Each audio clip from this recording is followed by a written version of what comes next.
What's up, Vanguardians? This is Jonathan S.P. Mindham here with a very special after-hours live stream. It's been far too long since I've done one of these, and we're gonna have a lot of fun here tonight. So with me, I have the wonderful. I think it's all three. Who's watching this? Find one of you. It's Mason. Oh, Who's watching it? I'm not even watching it. Sorry. Here, I'll plug my headphones in. I was saying a wonderful SOV, and here they are. One of them is watching the. I'm not watching the live stream. I just have speakers going. I can hear it. After our live stream. That's not me though. That's Casey. It's not me. I have it open. I tell them not to do it. I only have this tab open. All right. Anywho, here we are with the after hours live stream. Apparently, where anything can happen, even not listening to the butler. I am joined with SOV, Science of Vanguard. I'm joined with Mr. Greg Carl. We have a couple of guests coming in and out. I want to just, when we do these after-hour streams, they're meant to be fun. They're meant to be a little more relaxed and not so on call. Tonight, there's no agenda, really. There's a couple of things that I definitely want to talk about, and definitely some things I have seen already in the YouTube comments they want us to talk about. Where do you guys want to begin? Do we want to talk about Card of the Day? Do we want to talk about Fighters Collection? Do we want to talk about ARG? Do we want to talk about Bushiroad? Who wants to lead us into this tonight? Machinings are OP. Machinings are OP. I've always liked Mega Colony, but I never felt like it was good enough to play in tournaments. And Darren and Casey can. I don't know if Casey can actually, because I don't know if it was there at my locals that tournament. But I had the Mega Colony deck and I played it for fun. You did. I think I still actually have everything but one perfect right Screw you, Tail Joe. Exactly. Back in the day. So after seeing Monday Night Wars, I'm sorry I forget his name, but with the Stag Beetle, I tried that and I've just had so much fun playing it. It's like a hyper aggressive tempo deck that's just super cool. The deck, from what I saw from when he was playing it didn't lose any advantage when you rode Grade 3. He pulled out those two machining units, and just went to town. That was very, very impressive. And you can. Yeah, someone asked me about it, and I compared it to, if you think of how you're plussing with Coco on that third ride, you're plussing the same way with machining. It just gets so much aggro so fast, and your whole field is filled with machining for your next stride. And they're screwed, they're around. Okay, I'm seeing a couple of topics here in the live stream I'll bring up in a second. I'll try and keep track of this for the stream. Yeah. But what's it called? The Stag Beetle gains the power, and at first I was like, oh, that's kind of like a cute effect. That's not really something I'm actually impressed with.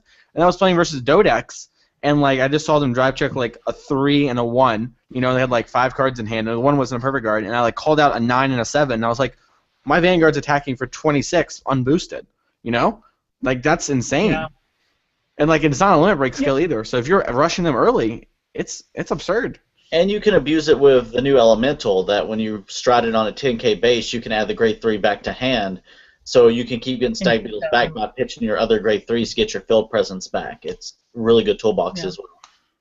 It's really helping the clans. It's really helping the clans that don't have the stride breakers yet, and machining is probably the one helped them most by it.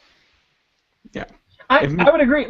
Seeing Darian play that particular build, we all expected him, I think, to go into the machining destroyer or whatever it is, and when he went into that, I was just like, what the hell? I don't understand. You get the advantage, you get your card back, and you're creating a little bit of that breather to go into that next play to stun your opponent's Vanguard. It was very impressive. Imagine when we have Stag Beetle, but we also have the pitch to stride. Because right now Stag Beetle is mitigating us having to discard 3s, because you just break even normally. But when we're not having to pitch our 3s and we can call them, it's going to be insane. If I don't know. There cannot be much machining support probably in whatever next time Mega Colony comes around. Yeah, I'm going to guess it's not going to come around until the end of this format. Unfortunately. Well, they always produce a limit break enabler, so we'll see that as just a machining more than likely. It'll probably be in set 5.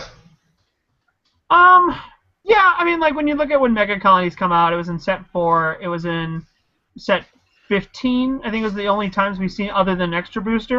Right. So it has that later set feel for sure. I would love to see it in set 5. I think the next set 4. I think the clans are predictable, and I think people are gonna be like, oh my God, what clans?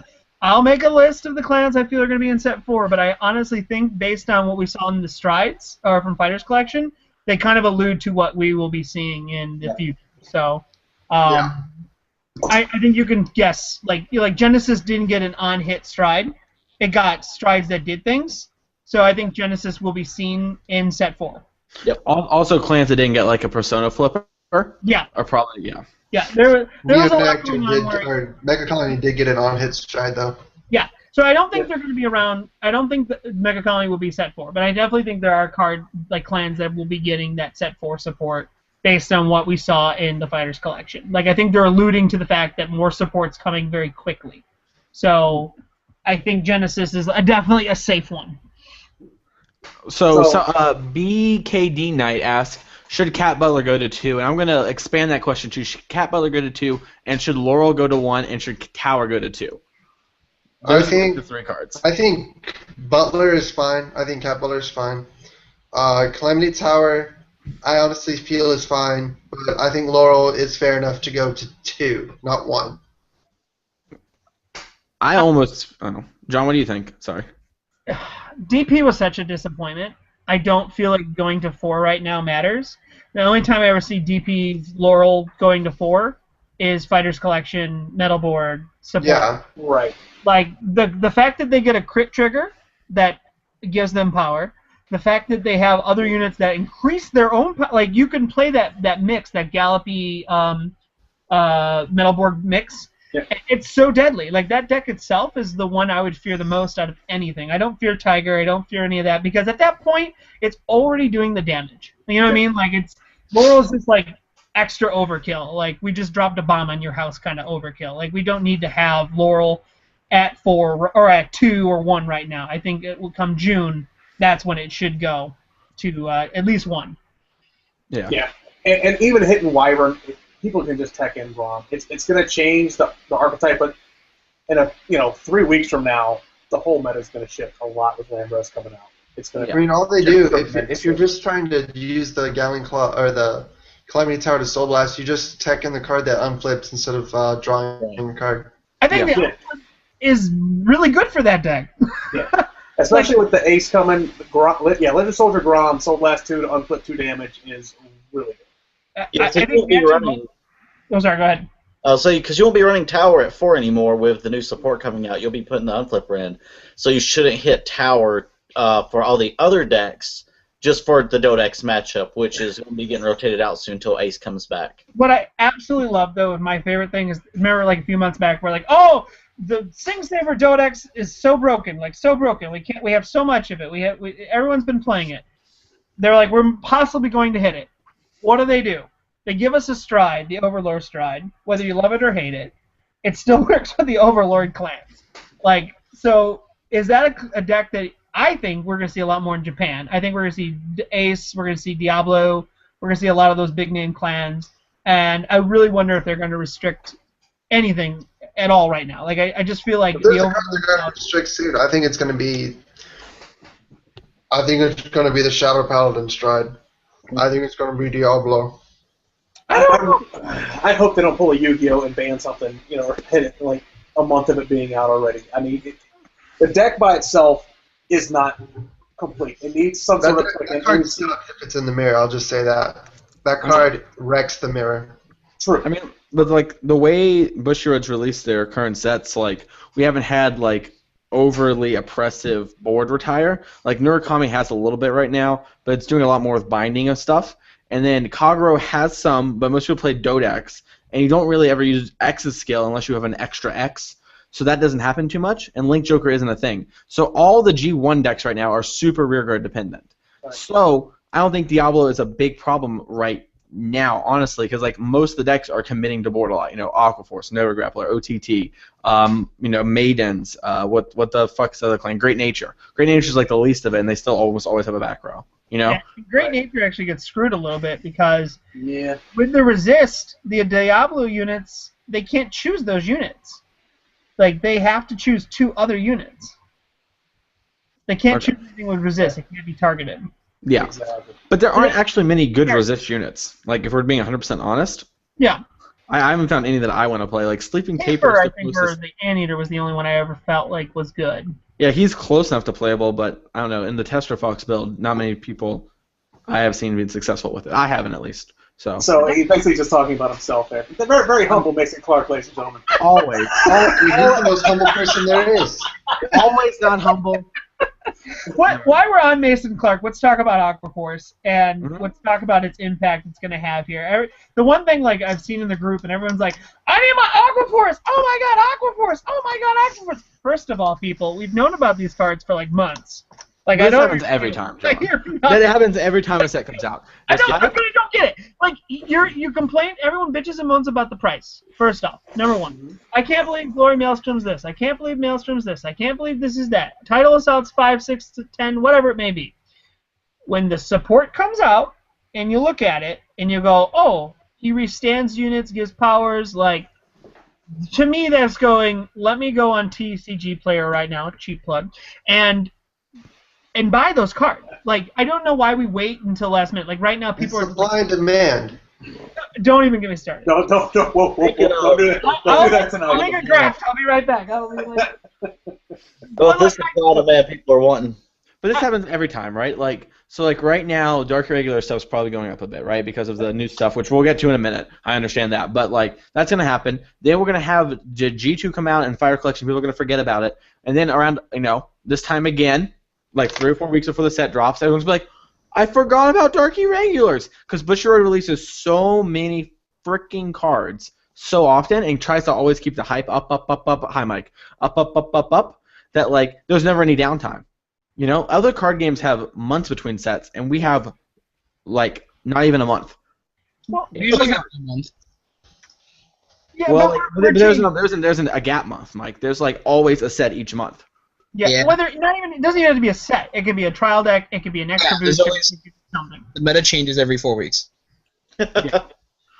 But I mean, like, when it comes down to like people and the supply and demand concept, especially let's say again back to Aquaforce, where these cards are older too. Like like this game for such a long time had this idea where it's like, oh, this card is useless. The meta has changed. I don't need it anymore. So people got rid of it. It went to a dollar binder. It went to a cheap bin. It went to like next to nothing where people were just getting rid of it.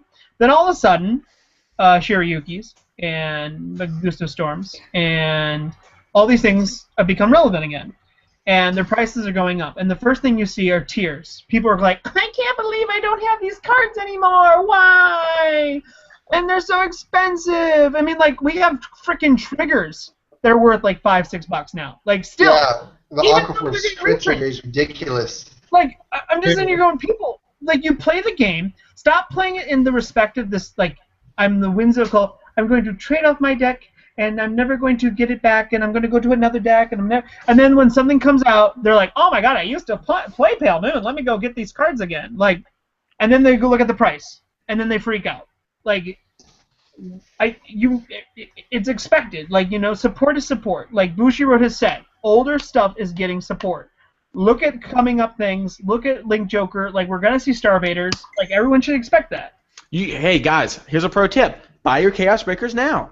Like hey Mason, I have 27. You see, you got it. Hey guys, let's all hate on Mike because he's manipulating the market by buying stuff. Yeah. Not even manipulating. I literally said that it was probably gonna have a revival, and then my friend was like, "I'm done with Vanguard. Here, take my Chaos Breaker deck back with SPs in it." I'm like, "Okay." But and like, I don't even know if you play Chaos Breaker anymore because the Stride unit does the same thing, or the Heartbreaker. Maybe. True. But again, if you want to play a faster competitive deck, Stride, everyone has to remember with Stride, if they get outrushed, they have a hard time keeping up. The thing about Stride decks is they have to wait either to turn 3 or to turn 4 to do something. So a lot can happen in a couple of turns. Well, the Chaos Breaker is a limit. Oh, I forgot about the limit breaker. They have a limit break enabler. Like, that's what makes certain decks right now, like Royal Paladins and even like Nova Grapplers, there are some builds with the Ashura stuff that's literally scary. Like, they can do a lot. And Blau, look at Blau, for crying out loud. Blau is just amazing limit break enabler. Like, I hate going up against that deck. Yeah, it really jumped out because really when it calms down, you just hit Stride, and all of a sudden Blaus are back in your hand. You don't need Counterblast to make things happen and restand nonsense. Yep. So one interesting question I saw in the chat is, what's going to happen to Nova Grapplers post GB02? They're going to be the same.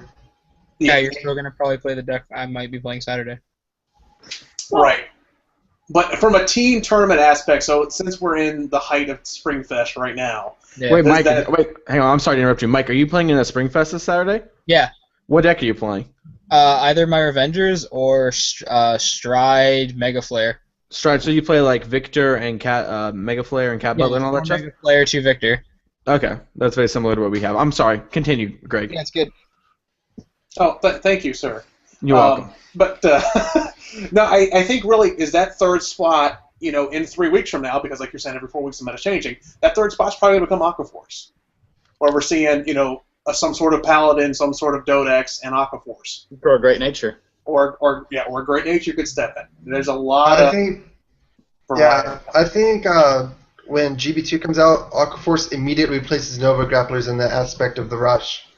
I think Great Nature also becomes one of the decks you should play. Yeah, unfortunately, I think Novas and OTT will actually get pushed out of the way. I also don't think you should play Am I Dodex. the only one thinking Narukami at all like that? I was trying to say that, No, Johnny.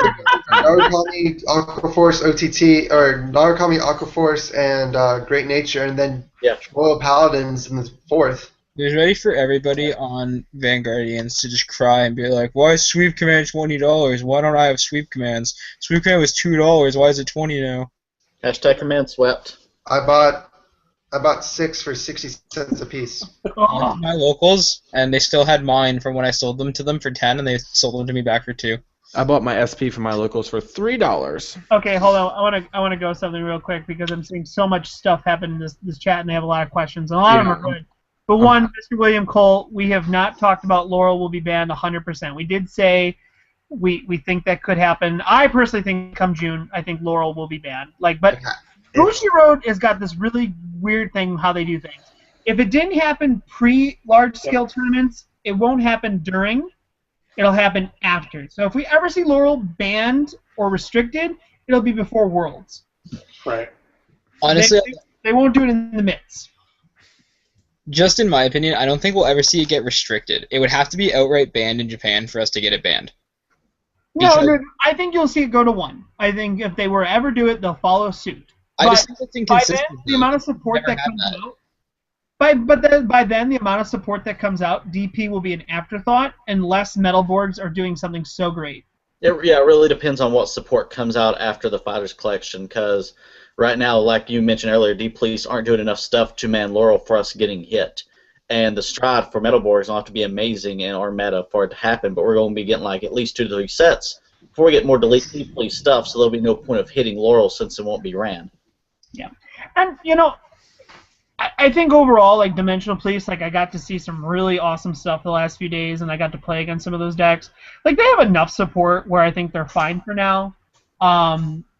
Again, though, I don't think it justifies Laurel being restricted by any means. Well, I mean, Laurel's also just not net fun for both players to play against. One player feels like they get cheated out of the game when it happens. But, I'm just saying the card creates it's not, the fun isn't really there. You know what I mean? And Mason, I'm going to bring up something you said a while ago. You've probably said before multiple times, and you may have said it when I was gone. But Laurel leaves or doesn't leave room for creativity. Yeah. Yep. Because it's in every D-Police deck known to man. Okay, but here, let's go to something real quick. I'm going to defend Laurel. I'm not a big fan of it. But when you have other decks that can restand as much as they can, is Laurel really the worst card? You're talking about, let's talk about Overlord. He gets to restand. You talk about But that's his skill is to restand. Yeah, but so that's the problem is that Laurel gives every card an additional skill.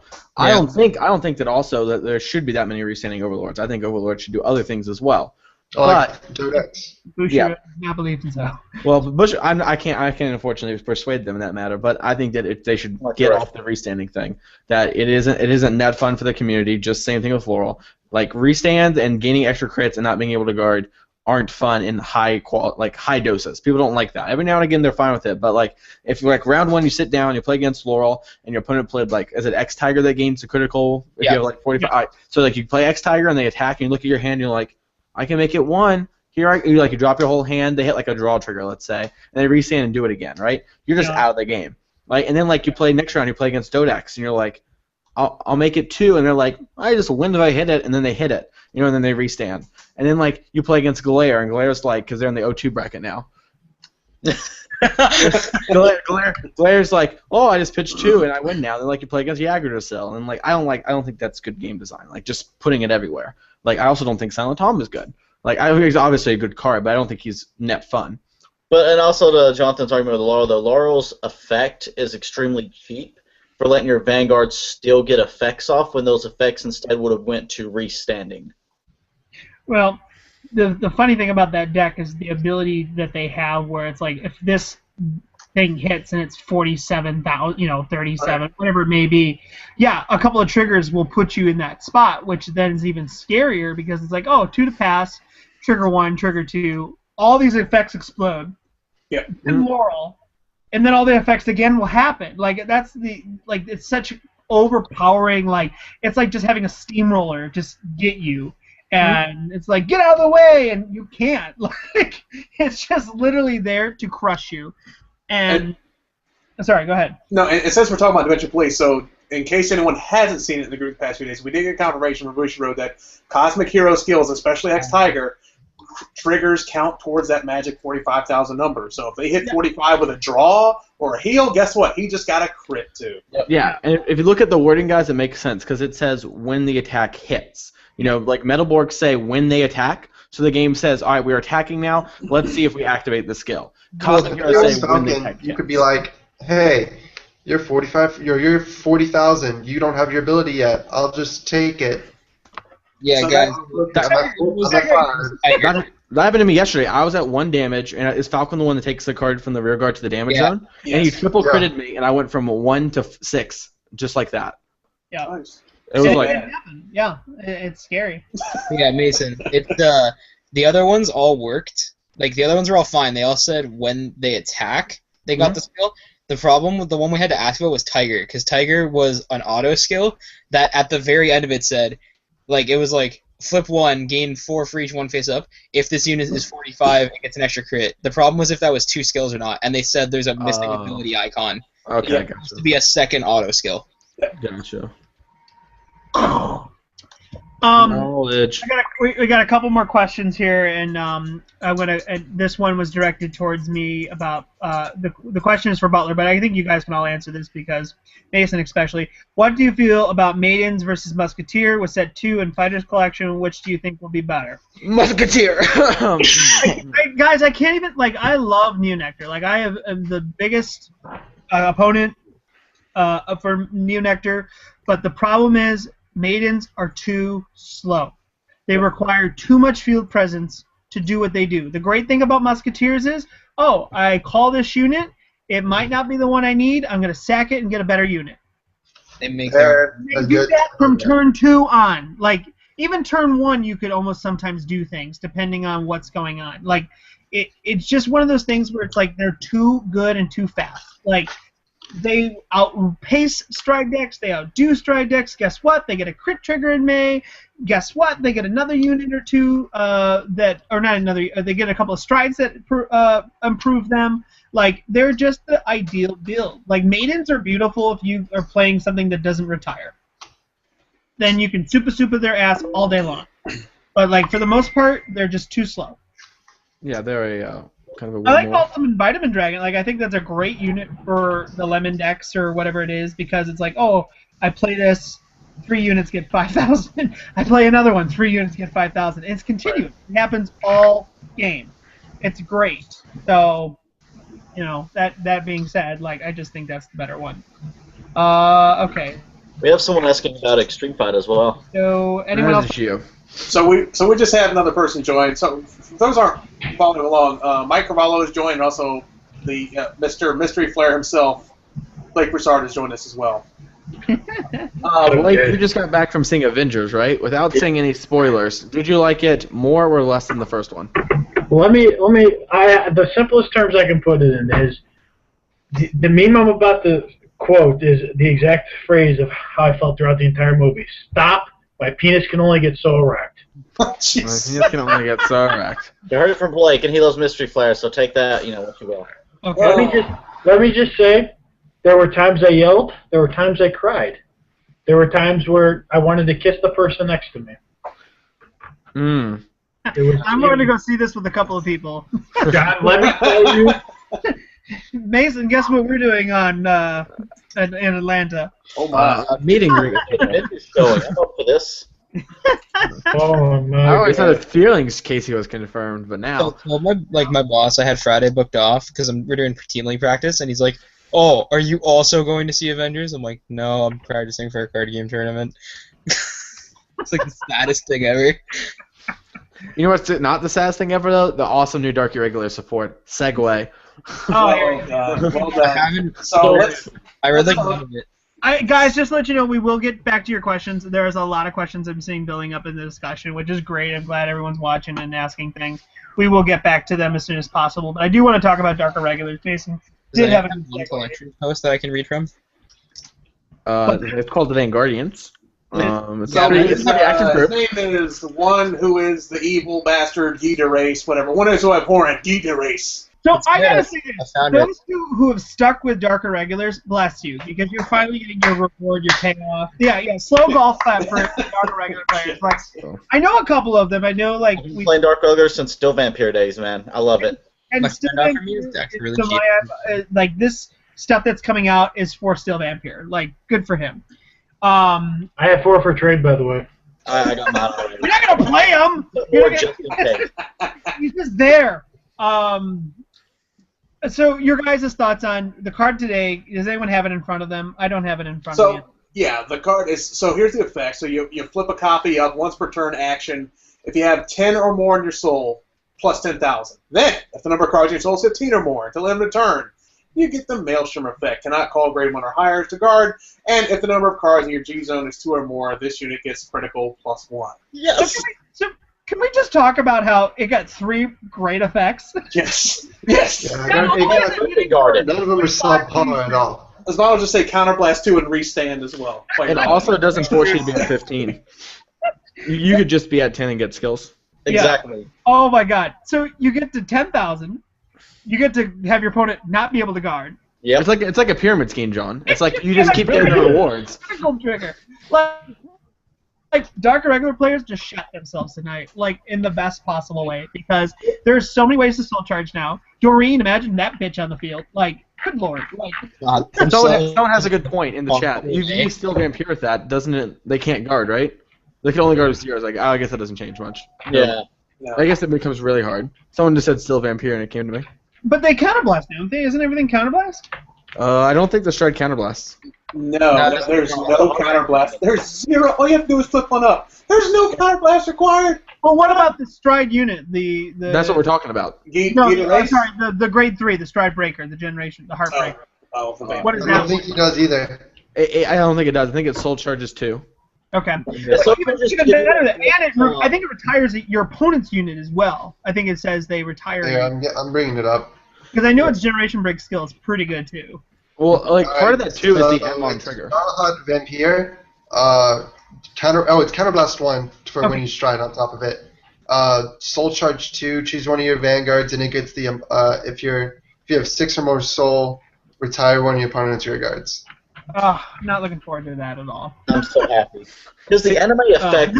Again, folks, this is another reason why Maidens will not be good in this book. Well, John, the reason you're not the maidens aren't good is because no one runs Martina, the best one. Oh, Jesus Christ. That's not a Alright, so segueing off that, did we see an awesome Ammon crit trigger? Because when you soul charge it, it gets a skill. Which I think is super cool if all the cards now say when you soul charge, they get a skill. Tell them the skill. Oh, sorry. So the skill is Counterblast 1. When this unit is put into your soul, Counterblast 1 Ammon, and retire one of your opponent's rear guards. Yep. So if I read that correctly, and I think I am, because we all talked about it before the live stream, if you soul charge it from deck, from rear guard, from anywhere. Mm-hmm. Yep. And then you have the new Hell's Nail, which I'm guarantee is probably going to be a 4 of in Hell Nile. it says nail. But, N-I-L. Crazy. Hey, I'm Niall. Counterblast 1 when it attacks a Vanguard Soul Charge 3. I think he did. Hails Niall. Amon decks too are super good right now too. Like I think this Amon with Stride, that Stride. I think you still just play Astaroth though. Yeah. I mean, you Legion everything back in, everything you would get rid of if you did the effects. I think that deck. People should be looking at that deck now a little bit more serious than ever. Boy, Mons are about $30 right now. Well, what about we don't know what the Legion costs though, right? Like because he's a promo. No, you can still have retail prices on him. Okay, I don't know if there was anything site out there that directly had them for sale. I mean, technically, if you look at it at base value, they're worth what, $20 each? Yeah, so I'd like to get one. Right now, Astaroth's about $3 median. I need to see if I can find that card. Yeah, it's I have John. If you need some, I have a lot of extra. I can give you at Atlanta. No, I want to sell them. Oh, okay. All right. Come on, go buy a crate of Gear Chronicle for Child Decks. You get one free Child Deck. Yeah, there we go. So Dark Irregulars, we got some really good support. What about Murakumo? I was about to say, let's talk about a clan that you probably shouldn't get excited for. Well, okay, but here's the thing. I feel like Murakumo support, I think we could just get this bad Stride out of the way, or bad Legion, and we might actually get something good. Are you kidding me?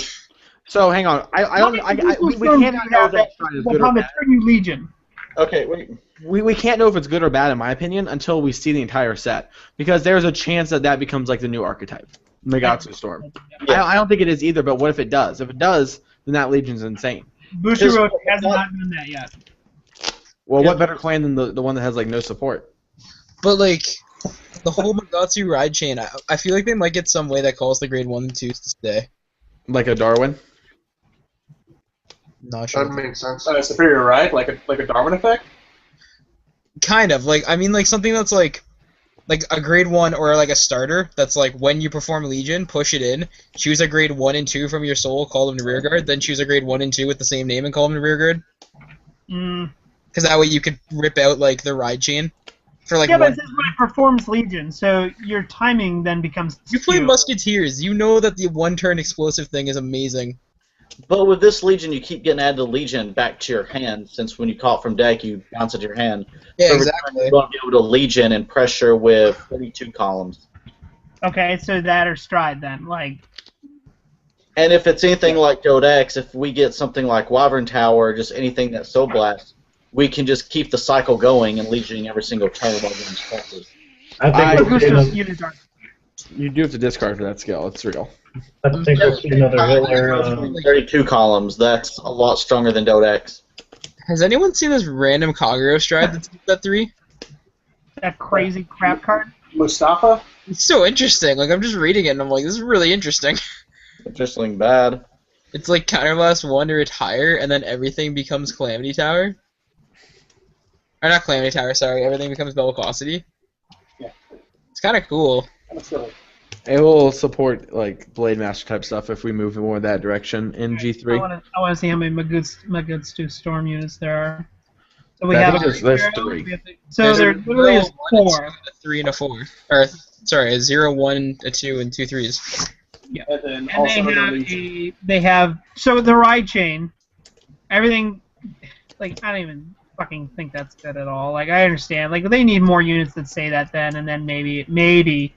Problem is Murakumo will always be the red-headed ginger of the family, Mason. Oh. But it's always just going to be subpar because no one's going to want to play that unless there's something that allows it to have more cards with that name in it. They have to create more cards with that name.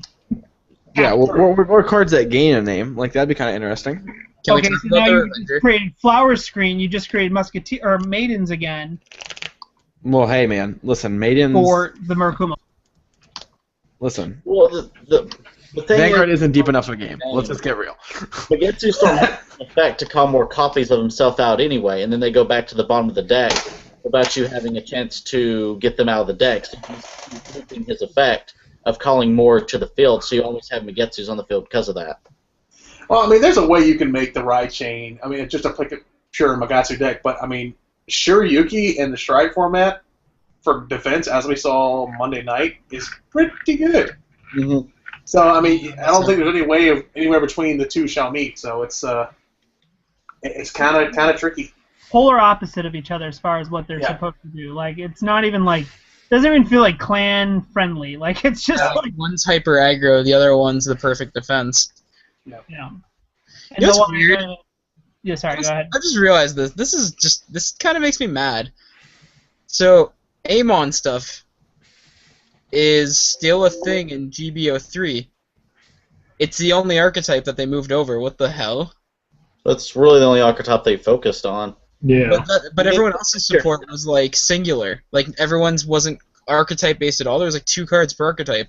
But Amon has like 5 cards that are Amon.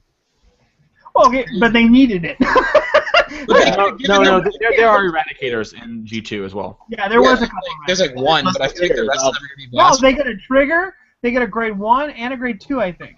I mean, Soul Dragon's on G3 also, so they also moved that one. I just think it's weird. It's like it seems like way more support than like the other archetypes have gotten in the modern era. Don't wait for Silverthorn support. Well, like I feel like the same thing's gonna actually happen though. Well, yeah, they'll finally get their second crit trigger if they do. They'll get that, like Saman did. They'll kind of get that second trigger. They'll probably get a 1 or 2 that does something stupid, like. Well, crazy. Silverthorns will get a trigger that has an effect, like every other archetype did. Yeah, it'll be a crit trigger though, because that's what they need to balance out the they run now a soul charging one, give 3, and they run that, or if Bushiroad hates us, they'll give us a stand. Do you think they could like? Hey, stands are damn good. Yeah, but the deck doesn't need the stand. Okay, hypothetically, John, what would you do if they made like? What if it was a stand trigger that like wasn't a stand trigger? Like, what if it was like a swap in soul trigger?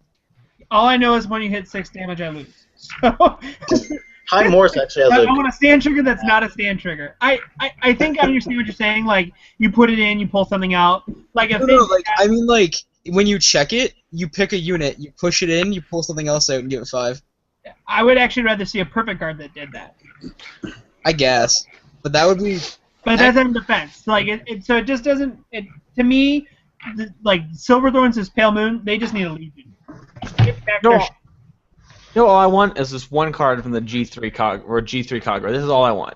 Tap it, right? Rest it. Draw 1 card. Discard 1 card. Grade 1. That's all I want.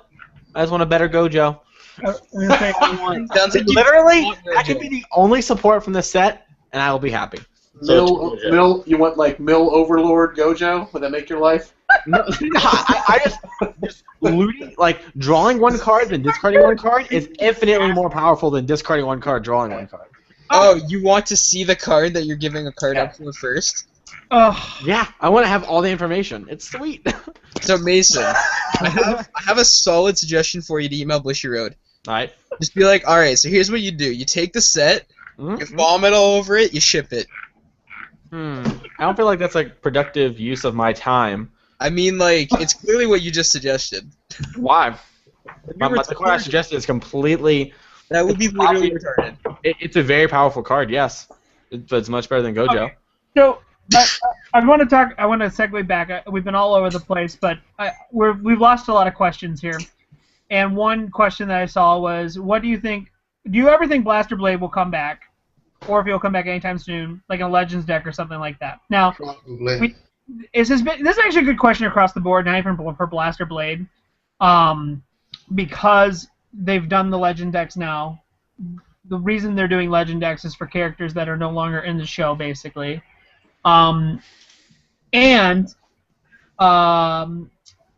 We still have trial decks. We still have regular trial decks.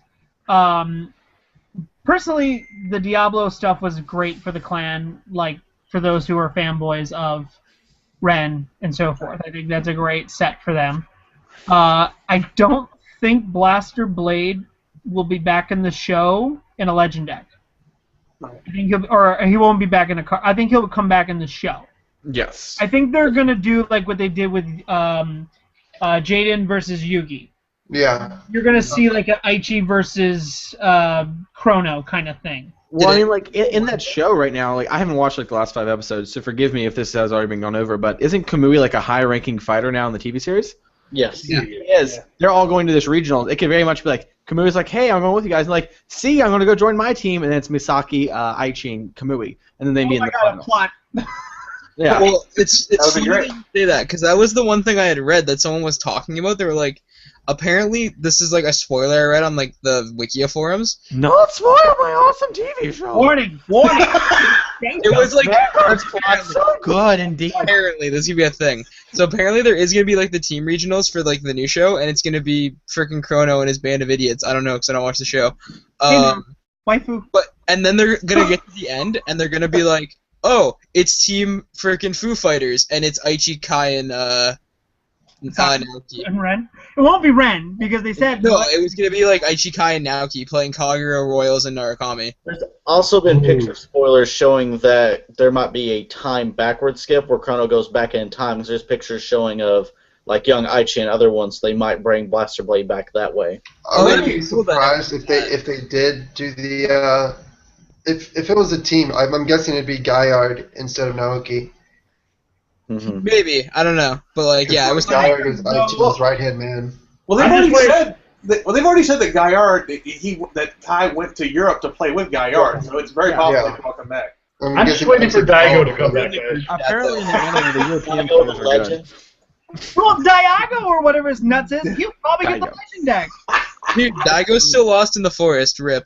No, Daigo's like the worst fucking character ever. He's still back up in the limo. Daigo's in the forest still. I'm still waiting for John the Butler to make an appearance on the show. One day. One day. No one's gonna like. Have you guys ever seen an anime where like the Nostalgia Critic and AVGN talked about it at one point? So they just put them in the show as like random characters in the background. That's pretty funny. It's like a random anime. I imagine they're gonna do that for like JD's like talking to the Bushiroad staff. He's like, we gotta get him in the show. One day. Watching an episode, you just be like a man in like a butler outfit cheering in the crowd. I'm Kai's butler. Here's one aside. People would And my overlord. Or they're doing like they're showing all the teams in the tournament. Like one of the teams that got knocked out, it just is like 2XC. Team Butler. Wow. Team, you know what team didn't even make the tournament? SOV. Hashtag hi, Adam. They didn't win the score tournament. Team 2 or SOV Soccer Mom made it. That was the only thing they got in. Good, that's our best player. All right, so anyone else? Legend deck. If it's not Aichi, who will it be? Kamui. Naoki. Kamui's in the show. No, I want more Nova support, damn it. Naoki. Leon. Naoki, because they're giving like they already gave the Narukami set though. It could be Leon. So they already gave the Shadow Paladin set right after Legend deck. That's not a good After argument. Legend deck. Oh my god! I waited a month. I want to see 2 to 3 for the other one. I want to see a Morikawa Legend deck. It's 50 grade 3s. That's it. Open set one. Corn. Just set one. I was going to second that. I was going to say we're going to see a Morikawa Legend deck. Or hey, what about a Dr. O? Boom. Oh, on that. Boom. Interestingly enough, did anyone see that they showed what Shin's playing? Like for once. Yeah, Murkum. Yeah, he's gonna be playing Murkumo. That's so weird. No, that's awesome. It makes sense because He trained with the teacher. Oh my god, can we get a Ninja Master N Legend deck? Daigo though would probably be the best chance for the next Legend deck. Daigo? Yeah. Why Daigo's trash. Daigo? Get out of here. Why not? Daigo already got a Legend deck, to be fair. He had like the first one. Yeah. Royals do not need any more support. Okay, legitimate. Ubatama Legend deck. I want it. Bushiroad ship it. If they did that, I think you would see people's heads roll in a good way. Create a clan that doesn't have a whole lot of support to give them something like that would actually be the smartest move by Bushiroad. They need to go to a character that necessarily hasn't had a lot of support. Oh, Kai. Assist a cat. Assist a cat, yes. Because they gotta have him do what he did last time too. They gotta be fighting some villain, and he's gotta be like, "Nah, go, I got this. Get wrecked." So guys, here's how you solve 2 birds with 1 stone. Who was the girl that played Angel Feather? Oh, blue-haired bitch that. Exactly. Nobody knows her fucking name. There you go. Not the Legend deck. Angel Feather. There's support. 2 birds with 1 stone. There you go. Actually, that wouldn't be a bad thing, to create an Angel Feather Legend deck, because since they Even don't. before Bushiroad goes bankrupt because of release of that Legend deck. I think we're watching our stream, taking notes, yes. Give it the mechanic of healing. Just go back to where it started. Yep. Healing, not power, not stupid. Hey, I have a Celestial on the field. Arboros mechanic again, rip off of Great Nate or Mega or Mech. Can't even speak. Don't be a little kid. Arboros. That's Mega basically what it was. Like, it was Jingle Flower on crack because you could do any unit. So they need to go and give them that healing aspect again. In a meta now where limit break doesn't matter, give us healing. It'd be cool if they gave them something like that Dark Irregulars guy, Lord of the Abyss or whatever. Hold on. Oh, it's gonna be Leon. Like the one who eats all the soul. You know what I'm talking? Like the guy I'm talking about. Hold on, Hospital. No, Like it'd be no. cool if they did something like that, but instead of like eating all 5 of your damage into soul to get 10k, it like ate all 5 of your damage to like the field. Oh, you mean Street Death Bouncer. You're right, Blake. I was talking about Street Bounds or the Dark Irregular. No, Street Bouncer needs support. No. All right, so we're going on here. Let's move along. Let's see what else we got here. Street Bouncer Legion. So did we actually answer the Revengers, the Legend deck deal? Like, what's everyone's feelings on it so far? What I've asked, and like I heard a Leon, I heard a Nubatama Grandmaster. So Blake wants more support from more characters who are already on the show. I want Nova support, damn it. You have one of Nova support. Stop complaining. Hey, if Kagero can keep getting support, so can my Novas, damn it. You have as much as Kagero, and you haven't been in nearly as many clans. No, I don't want to hear it. Kagero, leave the stream. Blake, you actually have more support than Kagero. Everybody who plays Kagero, get off the stream. Even YouTube's like, we're out. We're done. Hello, so many subscribers. We talked about it before. Nova Grapplers are the most oversupported clan in the entire game because one main character has played it from season 1 to the end of the series. Wait a minute, Mike. Did you hear a zipper? Then why is your mouth open? So the Legend deck itself, the Ren deck, the deck by itself out of the box, do you think it would be competitive out of the box? So I've seen some people say that. I even saw a video posted today. Hey, I have a good statement about this deck. It would always take the matches to game 2.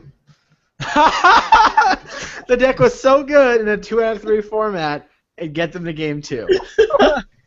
Okay, I mean, their combos are very good. Like, the deck is, like, I was playing it for the first time, like, playing against someone who wanted a pure trial deck other than Mordred. He put the Mordred in, he would then break ride, use Blaster grade 3, he would get the free unit, and then he would just create his columns. Like, it was a very good, like, obviously Tekken or whatever.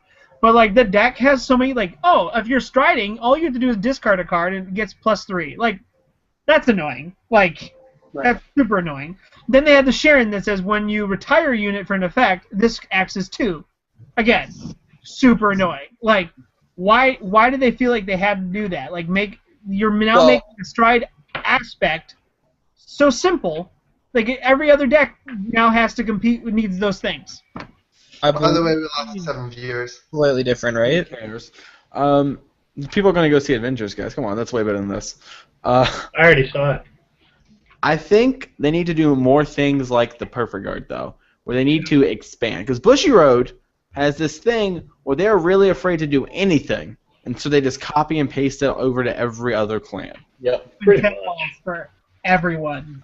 And so, yeah. 2 quintet walls. To be fair, I don't exactly feel that's what they were intending with that. I feel like they looked at it and went, Shadows might be broken if we give them the unflip. Yeah, but like... they're going to get the unflip. It's +3. Yeah, set 3. Not only do they do it, but they get effects for doing it. Shadow Sack's hard enough, alright? Right. We might not get the unflip in set 3, though. They'll get it. Yeah. I feel like they're going to only get the one effect I perfect. might want to bet $10. I'm still waiting for Polaris to get a revival legion. Speaking of which, Mike, I think you got to pay the piper on one of we have a bet going on one of these. I'll find that little book. Well, when... Oh, yeah, no, I said there's going to be an MLB Revival Legion.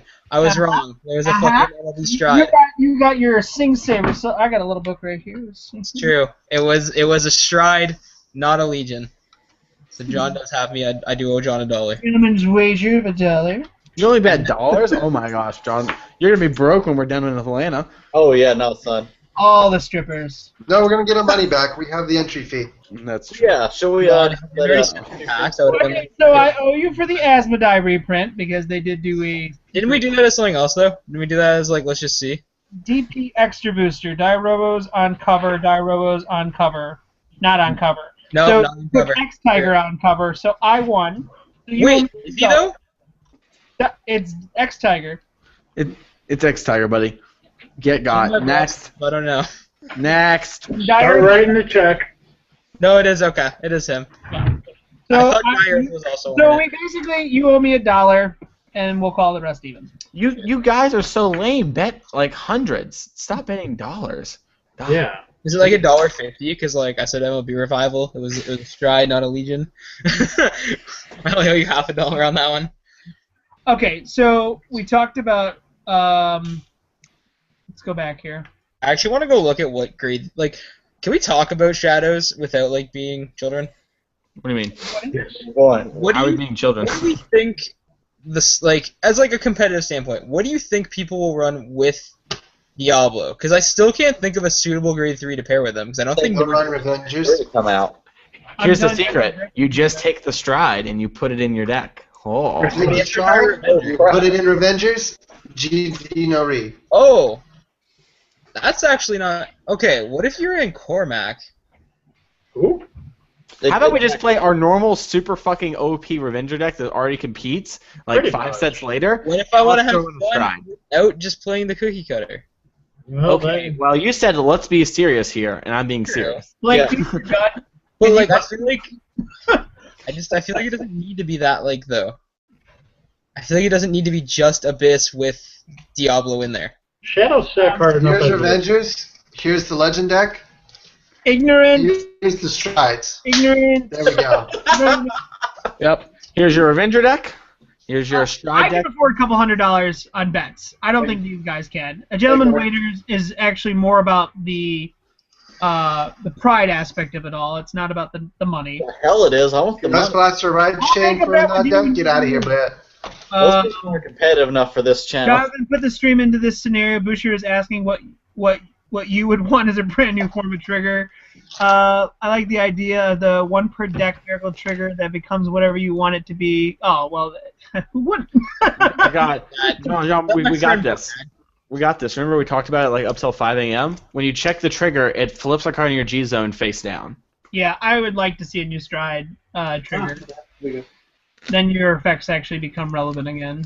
Me and John went down the somebody rabbit asked hole. about sleeve giveaway. We're gonna do first off and foremost, Dustin Scrubs, I think it is.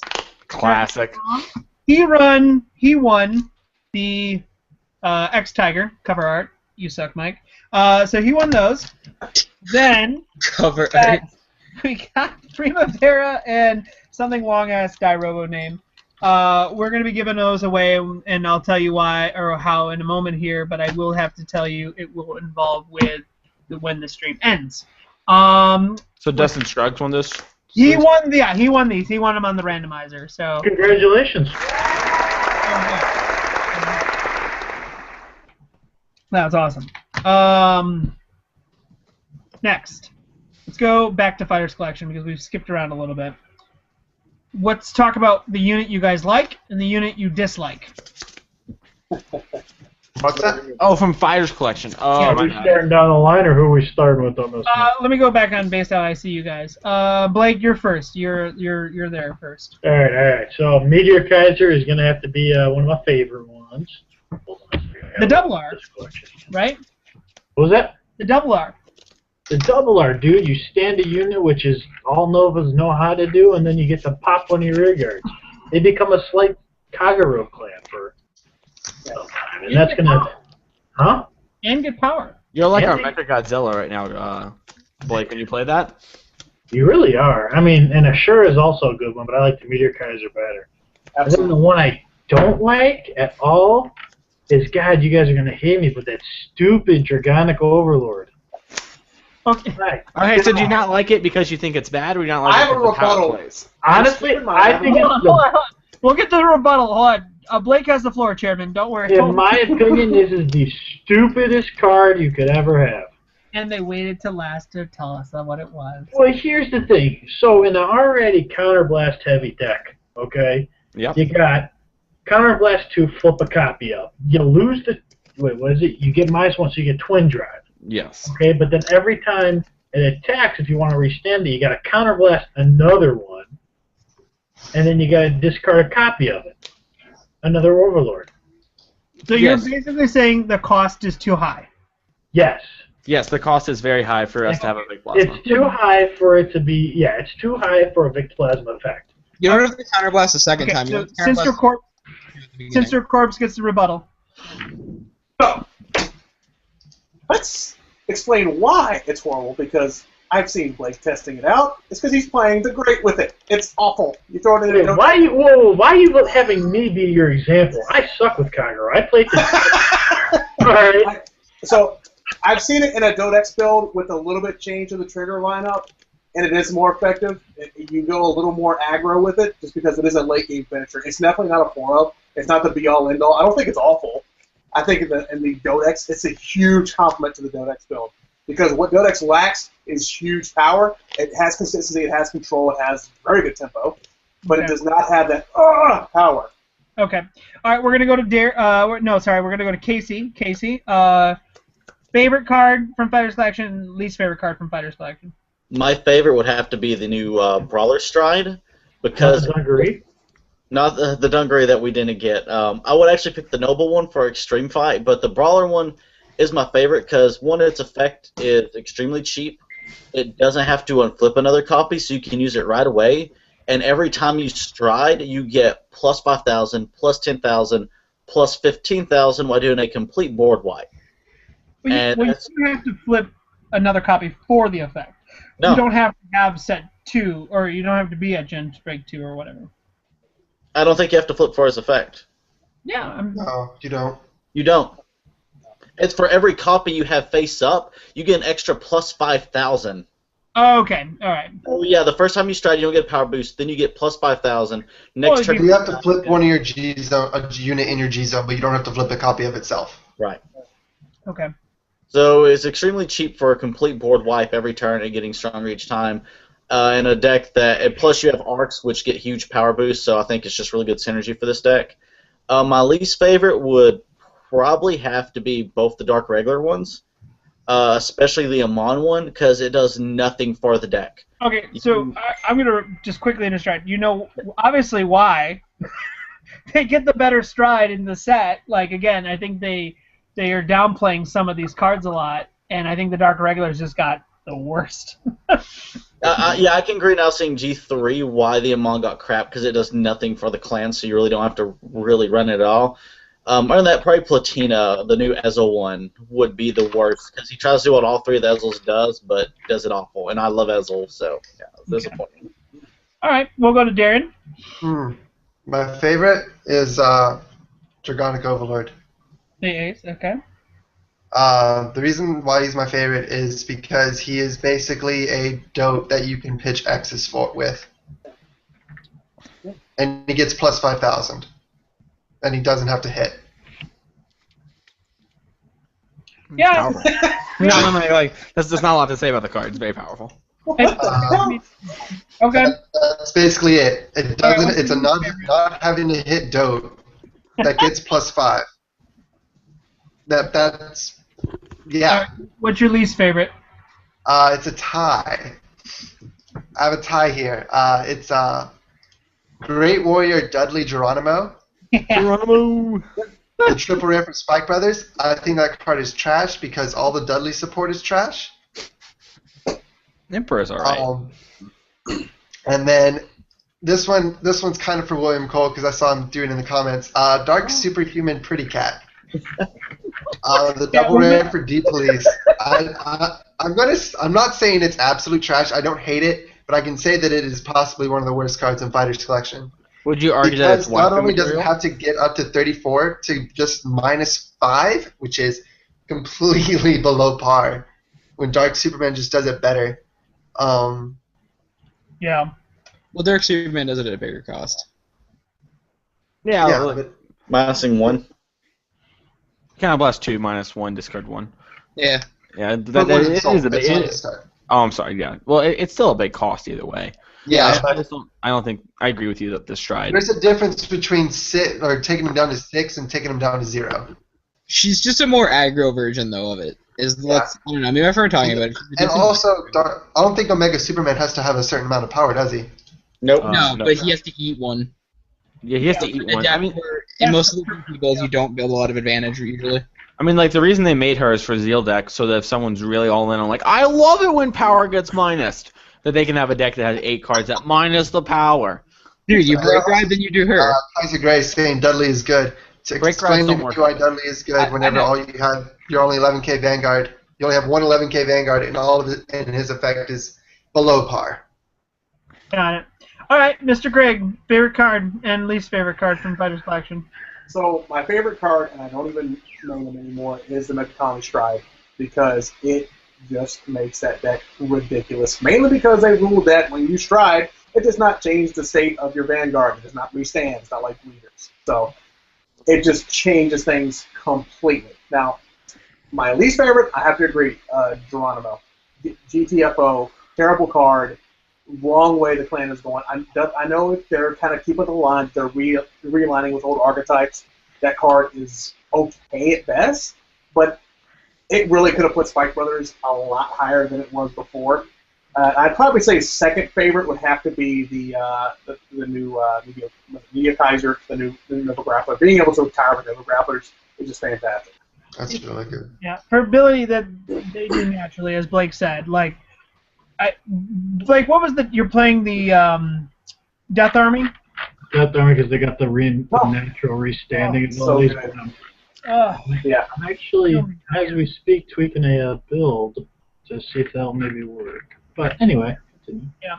All right, least favorite card you said was Geronimo, so we'll then go to Mr. Clark. What is your favorite and your least favorite? I really like Dode Ace because it's like very powerful, but like with that one being kind of a cop out, I would say that I like the Full Moon Stride because the Full Moon's one of my favorite ride chains. Like it's probably like my most fun casual deck that I play, and that the effect is really cool. Helps you get to the stack quicker. You know, moving 5 cards, very fun. You all missed possibly the worst card in the set. I'm very disappointed. No, Omniscience Dragon, Wisdom Teller Dragon, the Great Nature generic. Oh yeah, I forgot about that card. Oh, I like the look of it though. I mean, it looks kind of cool if you're into shit. Oh. I forgot about that card. Oof. Feelings were not hurt there. It's all right, John. I'm just joking. We'll hug it out in Atlanta, buddy. All right. What I mean. We got what was that? Your least favorite again? Omniscience. I also don't like Leopad that much, but I mean, like he's acceptable. I also don't like any of the Gear Chronicle strides. Oh, Epoch Maker's great. You can kill yourself. That's my that's like. I love the one that goes everything to the bottom and you get to call 5 new ones. Like. I like the one that lets me lose the game. That's the best one. Yeah. Okay. Mike, what is your favorite and what is your least favorite? My favorite one's weird because for a clan I don't even play, but I think the Bermuda Triangle one's really good. The duo. The Prism effect of it I think is good enough if they get the Lonebreaker remover to bring Prisms back to being a deck. Because it's just an increased aggro boost. Because it's just like when it swings, you just pick up and re-slam. Like you can re-swing your 12k at 17 before triggers, and boost, which I really like. The worst one in my opinion, and it's because I'm retarded and can't read. And I thought this card was broken until like last week when I tried to playtest for Monday Night Wars. So the Grand Blue generic stride. We talk about Mike's inability to read cards. You thought he got 2 free cards.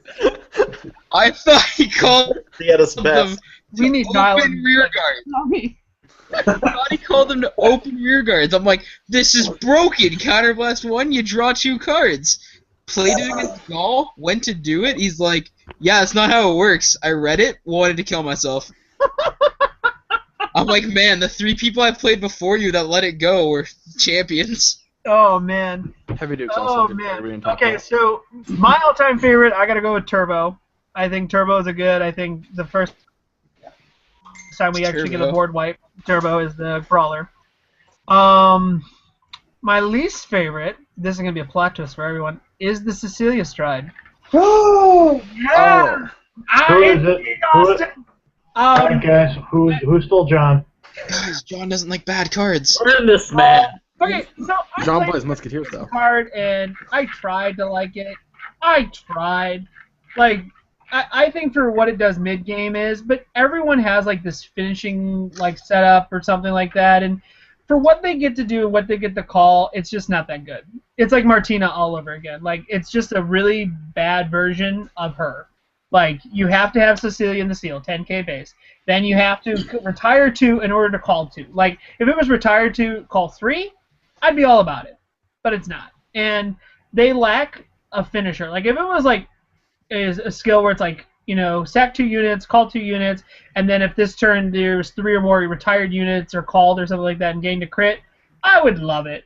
But it just is really sad. It's like Musketeers had the ability to get something and they would just like smack them. I do like the Lukir Stride. I think that's really good. I think that is a great setup. And Geronimo is a disappointment. Spike Brothers will probably get Dudley support in the next set they're in. So screw the rules. Can I bring up a topic that I want to discuss? Because I've never been able to discuss this with people who actually like are smart and think of this game competitively and what's going to happen in the future. Well, you're in the wrong I'll see you guys crowd. later. I'll come back when this segment. Yeah, right? Yeah. But no, do you guys think that all of the like Victor, Atome, Chronojet, and all of them? This is my theory. I think. World Seas Cross Rides is what we're predicting. Yeah, I think they're gonna get Cross Rides or Legions. No, they're going to cross strides. What are you talking about? Yeah, Cross Strides. It'll be main deck color. Cross stressings? Oh, Because John will be all over that. the reason I say that is because the Stride Assists all say like search a Chronojet card, search an Atome card. So I really expect there to be a evolution of them that has the name. They're cross strides. Yeah, I mean, like, that's just good game design, though. You know, like... Yeah, but like anyone I've mentioned that to is like, no, they wouldn't do that. It's a safety net. It's a safety net that Bushiroad made in case they're like, hey, maybe we should make this. But the biggest thing that you gotta look at when Bushiroad does these things, and we've always gotten like in the set 5 something crazy. Like, you know what I mean? Like, there's always been, and the only reason we really didn't get too much in the Legion stuff was because they rushed through it. They literally rushed through it so the American audience could get caught up, and we would get everything, and now we're basically caught up to a degree. Like, We're on their asses. yeah, but like I just feel like we got to cross Legion. We you know, like the Legion stuff, like as funny as it is, they're still releasing it. Like, we're still getting Legion stuff. So you know, like, I think we will see, like Mike is saying, I think you'll see something happening really soon where they'll introduce the next thing forward. Like, Give either them set 5. What's that? Give them until set 5. I guarantee that set 5 is the last set. But here's it, we haven't even gotten a plot to this show. Like, and we are approaching... John, there's such a great plot. Let me tell you. Chrono is an edgy teenager boy who doesn't know how to talk to girls, and he plays Vanguard, and he can't act out because he can't express his feelings. Sounds And like don't my spoil kind of the show. Hold I'm on not a second. projecting, Mom! Well, hold on a second, John. To the show. Like, if they were to have created something right now, like where they have been going with the Link Joker stuff, and like that's, there's just no real villain. There's Hold on. nothing that's truly exciting. Like, they gotta do that now. Like, they have to do it now. If they're The repeating villains are going to be Shadows, Golds, and if they're repeating the cycle they went with season 1, it's about now where they started the regional tournaments where they went to. Like right now in season 1, they had just finished the shop tournament maybe a couple episodes back, and they just formed the team. Actually, we have the chat's in an uproar because of Jonathan. Apparently, you said Cecilia's skill wrong, and everyone's in a huge uproar about it. Yeah, people aren't happy. They are like going off because It's a witch hunt. For like, even if it was is it the Call 3 I think it was? Yeah, it was a Tier 3 Call 3. Everybody is in a uproar from hell over this. But you still only get to look at the top 5 cards of your deck. Because, like, here's the problem, guys, and, like, this is the same problem with, like, Lukiers and Pale Moons and most of the decks, no offense, John, that you play. Your decks are very good at thinning and getting to triggers, but that's their power. Like, they don't have endgames. They don't have Diablos. They don't have Aces. They don't have Vic Plasmas. They don't have Silent Toms. They don't have Laurels. Your decks are just really good at, like, once they're ahead, trying to stay ahead. And then they hit a point and they just can't win. Like, I mean, obviously they can win, but it's very hard to win. Other decks just hit a point and they just win. Even still, guys, even still, even if I had the fact wrong, which I'm glad some people have been telling me, but you only get to look at the top 5 cards of your deck. Like, to me, that is Martina still. Like, they need to give it the ability to look at the top 10, look at the top 7, something. Top 5 could be 5 triggers. What are you going to do? Call Like, third triggers like a I've done that more than one occasion. Like, Yeah, but let's be honest, they've got triggers that can use effects. Like, look at the crit trigger and the earnest effect. okay, but yeah, the crit trigger unflips damage. How many cards in that thing other than Ernst, Cecilia, that you would obviously run, Rebecca, if you run Caravan, you're playing the game wrong, and Quintet Wall that you might play one of. Quintet Wall if you run that, which I don't suggest in a Stride meta. I do not. No. Yeah, guys, one thing Like, I it's too think much unpredictability. Like, you're already doing stuff to get to the Stride aspect of the game rather than the Legion aspect. Legion is like the end game, end all right now on that deck. So let me ask you this: is calling +3 off the top 5 really that good? John, calling the top 5 off the top of your deck wouldn't be good. Well, looking at the top 5, sorry. I'm saying that, like, if the card said, look at the top 5 cards of your deck and call any number of units you want, it still would not be good. Yeah, I don't know about that per se, because it almost becomes like Pale Moon where you can call like a full field. But Okay, yeah, the advantage is not there. Like, what you're getting for that card is not what you really should be getting. Like, we should have got something a little bit more, and it's not there. And it's once per turn effect, which is even sadder. Like, you know, like Alvera, you can use multiple times. Like, you know what I mean? Like, the card should have been closer to Alvera. Like, where you can constantly sack and Soul Blast, and you can constantly counterblast and get a crit. Something on those lines would have been much better. Like, it's just not that great of a card in the long run. Like, even playing wrong, I was still doing a better job of just using Vera. Like, you know what I mean? Like, the card itself needed something a little bit more, and it lacked it. Yes. So I think one thing we can all agree on, and Ed Leon in the chat to point this out, that Grand Blue is in fact dumpster juice. Garbage beyond garbage. If they had it in a modern, man, they'd be playable. They go to pissed off at me to going to Grand Blue. Yeah, because Segue. awful Grand Blue is as a clan in general. No. Yeah. Dude, don't worry. I'm waiting for the Poseidon archetype. That subclan that actually thins better, like almost like Silverthorn. You know what I mean? Right. Put your triggers in there and do something that thins like a Reiji. Like, you play this, you remove, you drop them into the drop. And there's a perfect example of that. So when Genesis got to where it wasn't just blind soul charging, Regalia, you could actually choose what you put into the soul. Yep. That's where it got infinitely better. Same thing with Grand Blue, and the same thing you talked about earlier with Dark Irregulars. As they get to choose what goes from the soul, it just gets exponentially better. Yeah, and they deserve a trigger that allows you to counterblast, put at the bottom of your deck, and call a unit from the drop. They deserve a trigger like that. Right.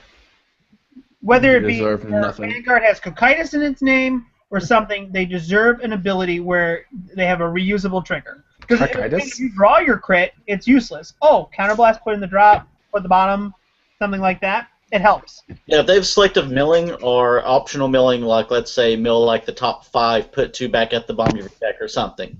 Like, I think that would be better. Yeah. The problem is that there's anything to call. Like, they can have all the most powerful milling they ever want. They need units that call effectively, too. Right. Yeah. And all their stuff that calls, normally you have to retire something to call it, so you're not getting any pluses off of that, or they get destroyed at the end of the turn. They need stronger effects then. They need something that says, if this unit is called over another unit, retire one of your opponent's units. Or when this unit is called over another unit, call a grade 1 or 0 from the drop and rest. Something, you know what I mean? Like, it doesn't even have to be rest per se, but I'm saying it's like they need a stacking abilities that actually makes it viable. And Darren always had a Vanguard he wanted for Grand Blue, where you get like 1,000 for every card in your graveyard, like how Dark Regulars get pluses for their soul. Yeah. It's always supporting that. Cards in graveyard being like how they gain power and criticals. And then let's have an effect also. It's like Counterblast 1, select 3 cards from your drop zone, throw them in the deck. I actually played Grand Blue a lot. Like, I played it since, like, Set 2. I took it a lot. The grade 3 I would want the most would be a grade 3 that every time something is called from my drop zone, I soul charge 1 and unflip 1. So you want to mill yourself out more? Well, no, because he wants to Legion. consistently fix his columns. Exactly, and I want to be able to constantly pull out my guys for draws and for like unflipping my damage that I constantly need to be using. Plus, there's legions. I wouldn't deck out because of it, because I'm constantly cycling cards in and out. I could just funnel the triggers out and funnel them back into the deck while calling out the good cards.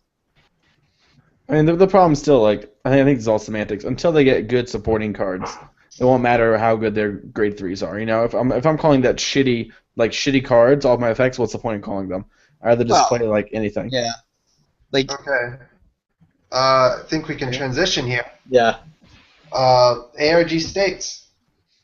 Yeah, I'm going to the one at Game Cave. Me too. Okay, the biggest thing, and I think what people have to look at with these state championships, and I'm looking for it right now, and there was a long list of them. I can send it to you. I actually want to get to it because I want to see how many stores. For those who don't know what ARG is, it's Alter Reality Games. I feel like that has to be said. They're the saving grace to our community. I cannot praise them enough. Whether you agree with that or not, they're allowing us to have a competitive scene. And the competitive scene is exactly what this game needs right now. Like, we, as a community, have all these great cards right now. We now need to utilize them in a competitive aspect. So ARG is offering that. And for the first time for Vanguard, in one day, that doesn't show me how many stores it is. So there's 23 total states involved. 23 total states in one day will be playing Vanguard at one time. Like, there's a quote in my head I can't even think of. I'll think of it in a moment. But that's the largest amount of Vanguard in one day that I could possibly ever imagine. Like, you know what I mean? Like, that much going on. All these states are hosting these tournaments. Like, that's huge. Like, that's such a huge thing for this community. And not only that, but it's June 20th. You know what happens on June 19th? Legend deck. The hoarding. The hoarding. Trial deck. So our meta goes automatically in full overdrive, and then we have a national championship or a state championships. But John, the meta will change. The meta will change. We'll be in an unknown meta. The meta's gonna change. Yeah, and one day we will have all new decks that no one's played against really, except for playtesting with proxies or card fed area. You know what the sad thing is, though? On June 20th, everyone will be playing Shadow Paladins. Like, I don't even know. You want? Don't even lie to me on this one. Like, anyone in their right mind is just gonna be like, Shadow Paladins. I mean, they'll lose if they just go with the trial deck. No, the best route for anyone is still to play Revengers. Like, you know, it's just hands down. Like, well, have fun getting a hold of those Blaster Dark Abysses. Fuck. I'm just impossible to find. By the way, thank you for reminding me, Mason. You're welcome. It is hard to find those. Well, again, I know, but I mean, there are a lot of very good decks when Fire Collection comes out. Oh, definitely. You know, like Mega Colony. So, sorry. Go back to what you're saying about ARG. So one of the questions I get a lot, and I think all you guys do, is how exactly can you grow your Vanguard community? How you can do it? You know, I only have 8 to 15 people at our locals. What are we supposed to do? You know, a regional's too far away. What to do? ARG has enabled you to do that. You can buy a kit, have your shop owner sponsor it. You got a tournament. You have something to build for it. States. This is an open call to anyone that wanted to apply. You can now participate in this nationwide event. So this is how it's kind of transcending Vanguard from a second-tier game to really expand it out to actually be a national presence. Is it going to take over Magic? No. And Mason, don't fall over in your chair when I said that. But it's not going to happen. But it's making it. There we go. There's the math. They're also very awesome too. But it's making it a more prominent stature within card shops and local game stores. And we have to do it ourselves, guys. Bushiroad's not going to come in and say, you know what, we're going to do 15 more regionals. It's not going to happen. We have to build this community on our own, and then Bushiroad will follow. The biggest thing, even with Bushiroad, guys, like the one thing I think so many card players in our community forget, when you look at the results that come in from Japan, they're not Bushiroad events. Nope. They're privately owned card shops that produce these events, that actually could produce tournaments on a regular basis. So things like ARG are our first step getting a little bit closer to having like that Japanese aspect or setting to the card game. Like, and we need more people to do it. Like, I know, for example, the New York circuit. They have their own. They do a wonderful job of creating that and actually getting people to participate. The Midwest had the KOC Cup, King of Card Fight. They did a wonderful job there for several seasons of keeping that going. Like, more communities need to find people who are willing to do that to help expand the group or the community itself. Like, you can't just go, oh, ARG doesn't come to my shop or my state. There's the kits. They're telling you to do it. Like, I'm telling you, you do that, you put it up, you advertise it, it will happen. Like, because it has such a prestige to it. Like, there's an interest from people because someone is actually taking the initiative to actually allow you to have that tournament that you wanted. If you guys want an example, when I hosted the one Canadian one that we've done so far, Yay, Canada. We have about 25 local people in the GTA that play Vanguard. A boot? You shut your whore mouth. Okay. People drove 6 hours to come to the ARG. I'm sorry. They're such a nice people, though. Like, it was amazing. Like, they're like, yeah, we woke up at 3 a.m. to start driving here. But in all fairness, 6 hours isn't the same in the metric system, right? Yeah, I drove 4 hours. Mason just took his headphones off. He was so just like I need to laugh like a small child for a few minutes here. Yeah. And you know what's really funny, because I look at this list and I look at some of these shops, and like these are well-known shops, I feel, from what I've known. But like still, you have California, who has not had an ARG. Like, they have not hosted one yet. They're getting one. I don't know where the launch pad is, but thank you for doing that. Like, you got another couple other places that, you know, Hawaii is hosting an ARG. Like, is it hosted at Ideal 808? What's that? Is it hosted at Ideal? No, it says Four Pillars Hobby Shop. They snaked it away from Ideal 808. Yeah. I mean, like, it's on top of the big volcano. in Ohio. Who the fuck goes to Ohio? No, I'm just joking. I hate Ohio. JK, they're little shits. Oh, man. The one in Maine? I think, like, it's so... Official Bushiroad release, the Butler hates the whole state of Ohio. I'm going to get hate mail tonight. If you're from Ohio, you're banned. I'm never allowed to go back. Because you know why? Because you guys didn't host a team tournament. Real talk, people. I mean, Tennessee. Who the hell is going there? Hey, how you feeling, Casey, about that? What? It's at the Game Cave. Oh, I'm a little upset. I understand why, because this is going to... ARG knows more with Game Cave. CM Games tried really hard to get it for all of us here, but that's fine. So I've wondered, as we go around the country here with these 23 states, in Tennessee, is it true that if you hit top 4, you get a bottle of moonshine? I'm not going to confirm or deny that while Bushiroad is watching, but if Bushiroad look away for a second, yes, that's true. Greg, yes, we are bringing some to Atlanta. Wait, now, you're, Greg, you're from West Virginia or Virginia? Sorry. Virginia. Yeah, I'm in Virginia, so I'm in the Tidewater area of Virginia. Comics. How far is that? So Atlantis Games and Comics, that's my local shop. So myself, Edward Leon, we all go to the same shop in Norfolk.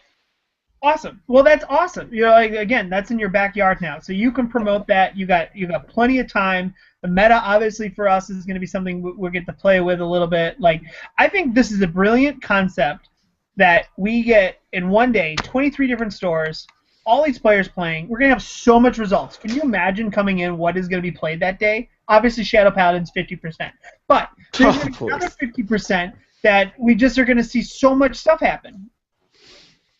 I'm stretching. Dynamite drop in Ginger. Well done. I think but it's exactly what we were talking about before, right? We got to build the community, and this is how we did it. Like, it was starting to taper off. All of a sudden, we hosted our own ARG last month. You know, things are picking up again. The shop owners are talking about doing regular Vanguard tournaments again. Now they're hosting the state event. We had people coming down from, you know, an hour and a half away to actually participate. Or we might possibly get people coming in from DC. It's all a matter of building this community and building a need for the game. Now, see, I don't know what the state champions included. That was the one thing I was looking at. Do you get invites for winning? Yes. So you should. Yes. So yes. Not only if you win this event, you're going to get mats. The mats are going to be the that Glory Maelstrom mat, if everyone's got to see that, which actually does look really cool. Yeah. I think what you're getting out of this, and I love Bushiroad, but it's by far better than Bushiroad. They don't give away stuff like this, people. Like, if you're watching... They don't give away product for winning. Yeah, you're getting 37 people. I can't even tell you what this means for a player base, that what you get for it. Like, for maybe $20, but there's so much that you can win. So much. And I think a lot of people do get invites from this. I think top 8, I could be mistaken. I'll definitely want to confirm that, but that's how they did it for all the other ARG events. The top 8 got invites. So I'm being told first and second gets a guaranteed invite. 20 points 23 ARG. Still really good. Yeah, but that's just it. Be there. You can't miss this. This is the point in our game where this is so needed and so rejuvenating for us as a card game. Imagine one day, 8. If everyone could go there, you got 23 stores, 8 people, not including the ARG events they're already doing. It's huge. There's so many invites, so many opportunities for card players. And again, with a meta that's so changed, you could actually run a deck that you normally couldn't run because it's unpredictable. People don't know how to play against some of this stuff unless you are on area all the time. You know what I kind of hope for? I kind of hope that Vanguard gets to the point where their nationals are like Yu-Gi-Oh! Nationals, where it's not just 16 people going. It's 100 people going to play for the title of national champion. Right. Or they could just send me first prize.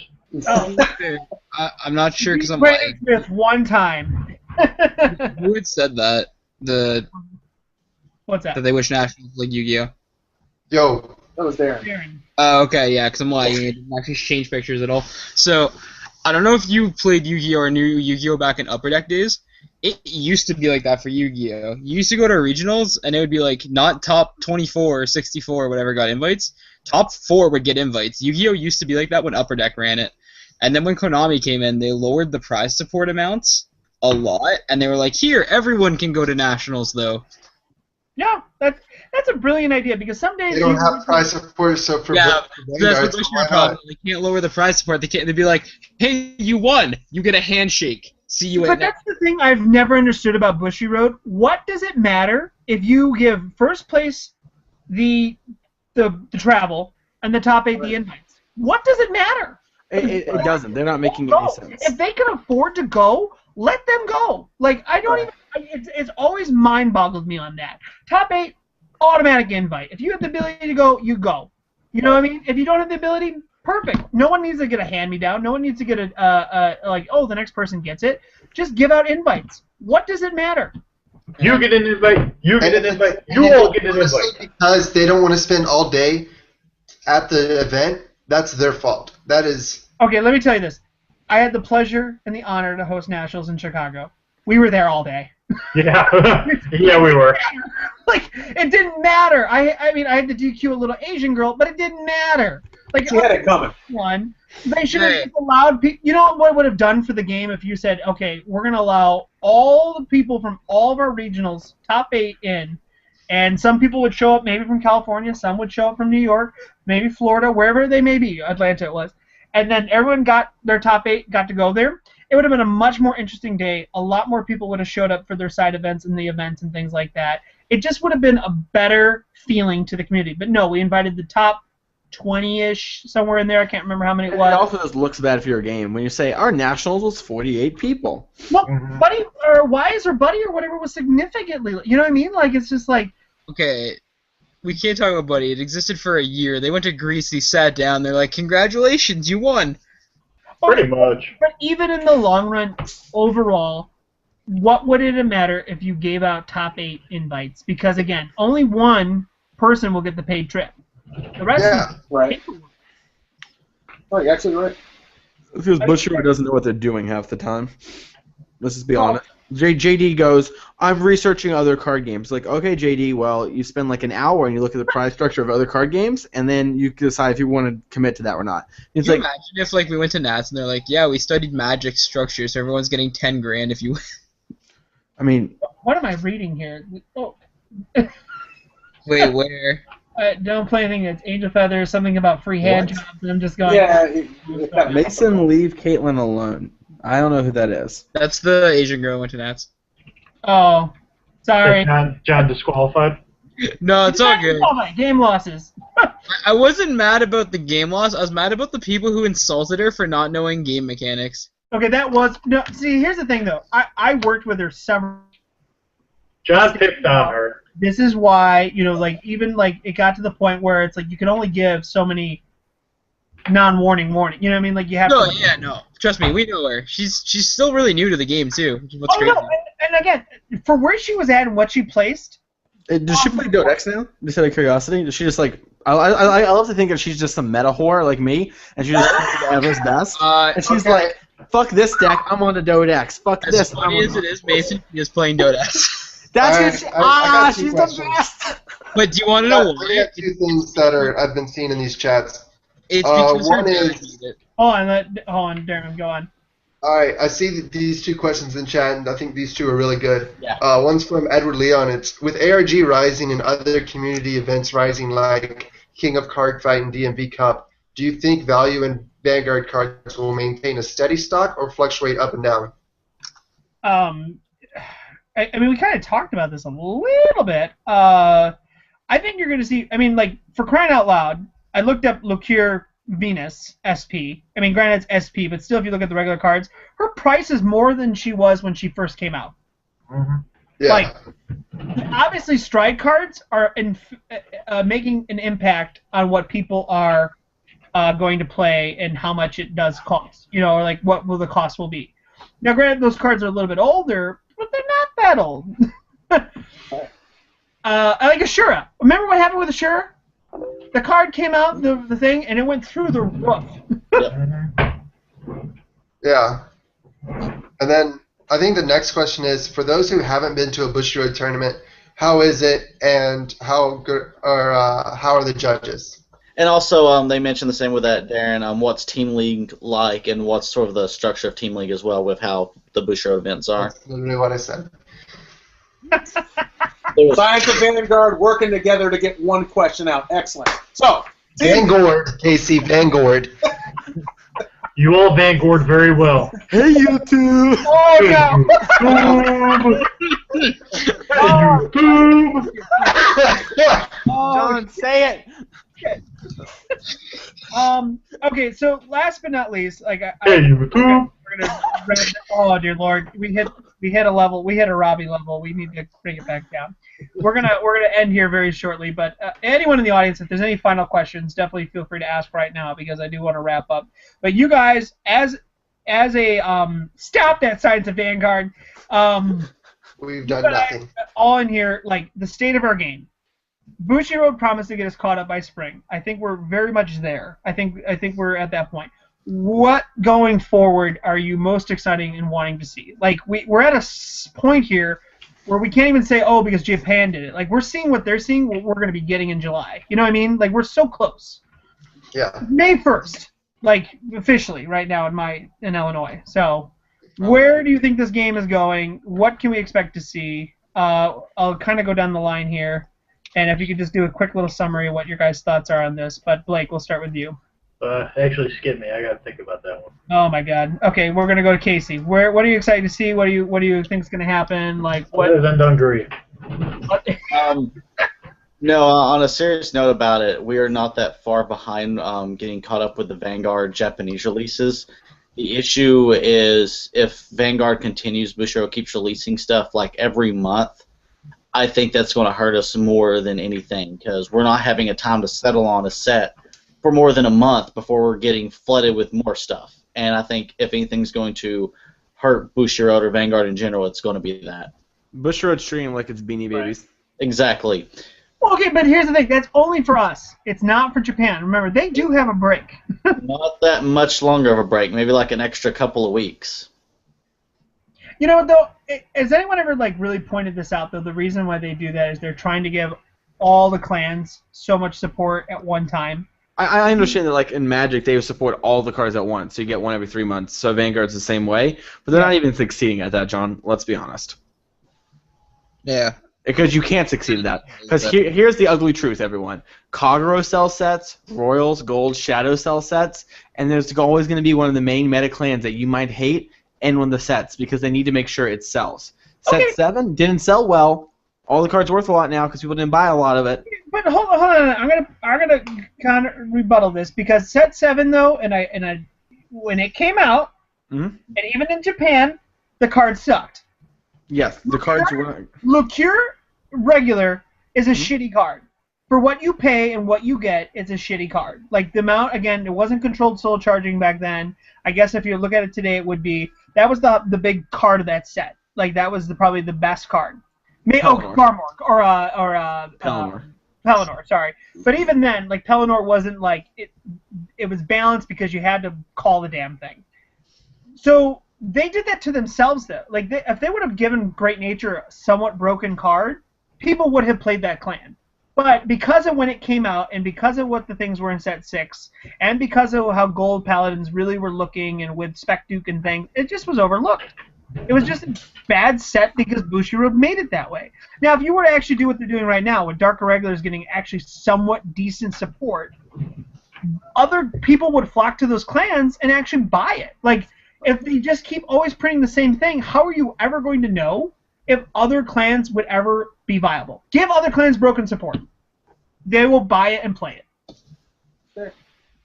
Like, I think stop giving one clan broken support. Give other clans the mechanics. Like they kind of did with Genesis. Gave it a really good fodder. Really created it. Like, you Problem know. is, too, they need a main character in the show to play those undersupported clans. Yeah, and well, that's what you really felt like they were going to do with, like, Neonectar, and then they still made Neonectar suck. Like, yeah, like, they need, give it time. Or is it John that Yeah, Neonectar's mechanic inherently isn't good? It's not, like, Neonectar is great, but again, I'm Narukami. I get to blow your shit up. I'm Kagero. Yeah, proactive clans are much better than Blow your reactive. shit up. I'm Link Joker. I get to lock your shit. Like, how about you actually just gave it, like, that Musketeer something where John just wants a Vanguard that says all my rear guards have resist. Pretty much. Like, that's But the what I'm problem is hearing. that I would lose to Diablo. Exactly.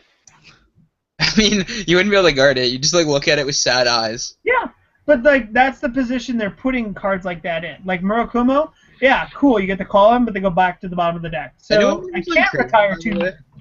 Hello? I mean, like, you know what I mean? Like, back to the bottom of the deck or go to my hand. I can't retire units. I have to take Diablo as a hit. We're talking about undersupported clans and stuff. I found this out at my locals. If you guys have old set 8 rares lying around, Coiling Duckbill, $6 to $9 card right now. Mm-hmm. I think we're getting off topic, by the way, but Yeah. I'll throw that out there. Still crazy. Okay. Yeah, I guess just go back. All right, we're going to go back to Darren. Expected, what are you looking forward to? Like with Mayfairs and everything? No, you can in general. What I'm looking forward to, us catching up. What I'm looking forward to is us getting closer and closer together is the originality that decks are going to be doing, because a lot of people are just like copy-pasting decks like, this is something did well in Japan, I'll play this exact deck list. Now we're getting out of that comfort zone where we're actually having to do a strange thing and test cards. Yep. And experiment. And I think that is going to bring a broad thing into this game and make it really neat. And finally do something cool. Yep. All right. Greg, sorry, I had to look at the screen here. So I think Darren hit the nail on the head, is adding that extra phase of deck building. So some of the older folks like myself that used to play competitive Magic the Gathering, back in 4th, 5th edition, way back when a lot of people in the stream were even alive, you had to build, you had to test, you had to test over and over again. Then it became a competitive scene. So as that builds out, as we're not just saying, this top in Japan, okay, let's go get it from TCG for the price to shoot up. Those days are going to be gone. We're seeing things that were done more creatively. Like, for instance, Blouse. We're seeing Blouse on Monday Night Wars just be such a powerhouse with stride support, right? It's not necessarily something we saw from somewhere else. It's something that's coming out of our market. And you're going to see that more and more. I say by the end of this year, I'll just flat out say it, North America is going to have the deck list out there. It's not going to be Japan anymore. It's not. Yeah. Japan has never won a world. Let's put it out there, Pete. There's a reason for that. Yeah. Well, and they're forced to play our meta, basically. So, again, they're not accustomed to actually playing variants. Yeah. All right, Mr. Clark. Nothing good is going to happen unless Bushiroad decides this needs to be the year that makes the decision. Either we're just going to have a little tournament where the kids can come and they can play, and we'll give invites to first and second and third, which really is really weird that's first, second, third, but whatever. They need to support the competitive scene, and like you said, John, like top 8 needs invites. The only bad thing that could possibly come out of top 8 having invites is that you have to write a few more things down. It's just good publicity to be like, hey, this card game, like when you're going to distributors, our worlds had, like, or our nationals had like 500 players, and all these people are traveling to play in the events, right? You lose nothing by giving it out to people, and you gain so much more. And honestly, I feel like I can't trust Bushiroad to do anything. Like they have lost my trust in like the last year of how they have made this game. I thought like, oh, like obviously like top 8 should get invited, and it's like no, it's like best of 1, sure, like I'll put up with it. You get a draw, both players lose, your system can't work with draws. Okay, like 20-minute rounds there's just so many things, and like I honestly don't believe it. Like I talked to JD when he was on the last live stream. I don't believe that they go and look at other card games and care. And I understand they have the thing with Japan where like they have to stick close to them and they want unity, but like no one else is doing this. No one else is doing best of 1s. Like card games have natural variants from when you shuffle the deck, and Vanguard is even more so triggers. They're like, so you need 2 out of 3s, and like it isn't that big a deal to have an extra time limit, Like the national regionals, we had like almost like 170, 180 people, something like that, and we were out of there by 4 o'clock, and I made top 8. And I lost very quickly in top 8, to be fair, but yeah. Well, but when we were leaving, they just finished the finals, and we spent like 10 minutes, and we said hi to a few people. So like it doesn't take very long to play these games, Like especially if you're gonna do best of 1, you should have longer time periods. The time periods aren't even needed, Like when all these results are in, you can start the next round. No one says you have to wait for the time limit to be up. If everyone finished your games in 5 minutes, just start the next round. Just do these little things to make people feel bad about traveling. I don't want to go to Atlanta, and if I'm going to have to pay to lose in round 1 because of time or some bullshit like that, Like, if that shit's going to happen, I'm not going to travel. That's just the truth. And if people aren't traveling for the game, like their local scene might die out because of, like, if there's stores in like ours that's providing, our store is I'm very lucky to have a store that's providing competitive things with rewards. That's keeping me incentivized to play, or I wouldn't play Vanguard anymore. There was definitely a point where I was just kind of like, well, like, sure, I kind of have fun with this game, and, like, I win, which is fun, but if I don't have support, why am I playing this game? Because I don't play card games to, like, just to, like, relax. Like, it is fun and relaxing to me to win, and it's nice to get reimbursed from that, especially when you spend so much money on their card that they then invalidate. So... They are giving out those forms from what I heard at the tag team tournaments. Hopefully that might be them wanting to listen to feedback. So. Well, I mean, you're right. Everybody's actually agreeing with you in the chat. I kind of had to get that rant out there. I've been wanting to say that for a long time. The things that were on that forum of the survey were things that people have been saying for the last 3 or 4 years. You know what I mean? It was nothing new that, as far as what I understand, what you were reading, that was any different. But has Bushiroad like went out to people and been like, "Hey, we want your feedback now. Sure, you've been saying it, but now we want it." I think like the biggest forward, a huge step forward we had was even JD on this live stream. Like again, the Bushiroad as a company has been so like closeted. Like they haven't like. They don't really release a lot. Like Konami, you see Konami doing blogs, you see them talking about their sets. Like you don't get like a 5-second video that's going, "Hey, Grand Blue is back in my video." Like Konami is so much more like we're actually going to talk about stuff. Now, granted, it's not always the best, but they do talk about things. Like it's out there. Like again, when they create a blog talking about certain cards that are coming on their set, that's awesome. Like, and even Magic does that, where Magic will go, we're actually developing a set. This is why. This is what it's going to offer. These are the mechanics we're bringing back. This is things that are actually creative. It's not based on a show again. So, like, Vanguard really needs to have, like, an extra booster that's not based on stuff on the show. Like, they need to stop doing Bermuda. Sorry, all you waifus. Waifu. Yeah. You guys need to stop getting support. Like, it's not because it's anything great. It's because I just think the clan itself can be a regular clan again. Like extra booster. No, it's not sales. Fuck that. Because you know why? It's a bunch of horny teenagers sitting there going, "Oh, my precious." Like, it's disgusting. Stop giving us Bermuda support like that. Actually, like, legitimately go, what clans actually need support? make it a multi-tiered system like they did with Set 3, or Extra Booster Set 3, where there was a lot of clans in there, and actually keep giving us that stuff. Stop giving me one clan, one support. John, to touch on what you said about how they talk about stuff, I actually listened to a podcast today where they released a set for Magic Online. It's only going to be on there, and the head developer, or the head lead of the set, came on and talked about the set for 2 hours. It's perfect. Yeah, exactly. Like they are actively going. Konami just did that with that one set that all the Necros came out of. The guy got on there and talked about the Pink Dolphin, yada yada yada. It was a huge thing.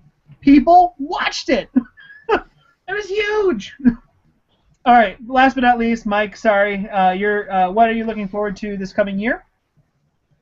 Well, definitely looking forward to topping team tournament on Saturday. That's gonna be a thing. Honestly, you're gonna post an Undertaker meme each round? I could. Do you guys want me to? Oh, they're my favorite part of Vanguardians. Dude, I'll just post the Shield, the 3-man team with Shield. I can't wait. I will be glued. Mason, don't worry. When I go X2, I'm dropping for the tournament. So. No, you have to keep going so I can have more Undertaker. Here, let me text you my cell phone number so I can just get them directly. All right. Text Mason, the cell phone that's a number. horrible mistake because I'll do it. Oh my God. Carvello. Alright, here's my cell phone number. Okay. Continue. But no, honestly, one of the biggest things I'm looking forward to is the fact that apparently at the LA Team League, they introduced a new end-of-time procedure. Yes. That's the most exciting thing to me, is that they're actually Here's the showing... thing, here's why they did that, though. Because it's teams. It's not singles. They had to do that because there was the possibility of weird scenarios. Did you hear about how team tournaments are stacked? We didn't. No, we didn't. It's basically like a 2 out of 3 format. Okay, so I'm gonna skip what I was looking forward to because I see a couple of really good questions here, and one is about reprints and a reprint set, and they talk about having like a premium gold set with shit like Silent Ton, Tsukiyomi, and I assume like Luke here. All the cards are SP. Yeah, all the cards that are hard to get and cheap. No, please do not do that. Like that just cheapens what an SP is. Come on, poor John. They Yeah, then you're gonna have to buy another binder to put all of his SPs in. No, stop it. Okay, so I want a yes or no. Is a set something like that with obviously older cards needed? Like, Yes. Casey? You know what? But set like a reprint set, like something with like they did in Buddy Rares and things like that. I think every now and then, possibly once to twice a year, they should do something like that. Not Because once a year. our- God, no. Huh? I Not agree once with a year. Aaron. God, no. Well, no, I think it is at least a little bit healthy for newer people getting to the game is the main issue. Not exactly make them like full SP or blown out, but they should do some type of revival set where they bring back some old boss units, things like that, so it's easier for new Oh, people. they have Fighters Collection. That's what they did with the SPs. Yeah, they need to do another Fighters Collection again. Like that's what they should do. Like the original one where they did tons of reprints of Dote, MLB, stuff like that, and they were still hard to get and they're still pretty expensive, but they are a little bit cheaper, not even that much cheaper, but they do help newer people in the game. But that also creates kind of ill will, because then you say, like, I really want to get, let's say, Luke Kier out to the public, right? Because I want to lower the price of Luke Kier's Bushiroad, because it's too absurd for new players to get in. But if it's only released at SP, it won't even, like, affect the market. No. That's not true. It'll be viable again, though. It'd have to be like a common reprint or something. Well, no, it's like Fighters Collection. They have the Dote SPs, the Tsukiyomi SPs, and stuff like that, and they weren't super easy to pull, but they were still... Those SPs are still $50. Yeah, it's really... Yeah, but at the time when it came out, it was cheaper. I mean, the I only want to move on from this. This was just more so to answer this question, and I do like what we're talking about, but different time and date for that. We'll go back to this question down the road. Darren, your thoughts on a reprint set? Things about. I feel like a reprint set is plausible, but I feel like it is not the right time to even be considering one. Okay, great. I think it's good. I mean, when you guys were talking about the reprints that came out in the last Fighters Collection, I mean, they look like dogs, let's be honest. They didn't look, the gold lettering was not good, but the purpose of them was good. I think their intention with the reprint set would have to be something that's not on a Fighters Collection level, would be something to really, like Yu-Gi-Oh! Does, to bring down card value. Now, that's not something that Bushiroad controls.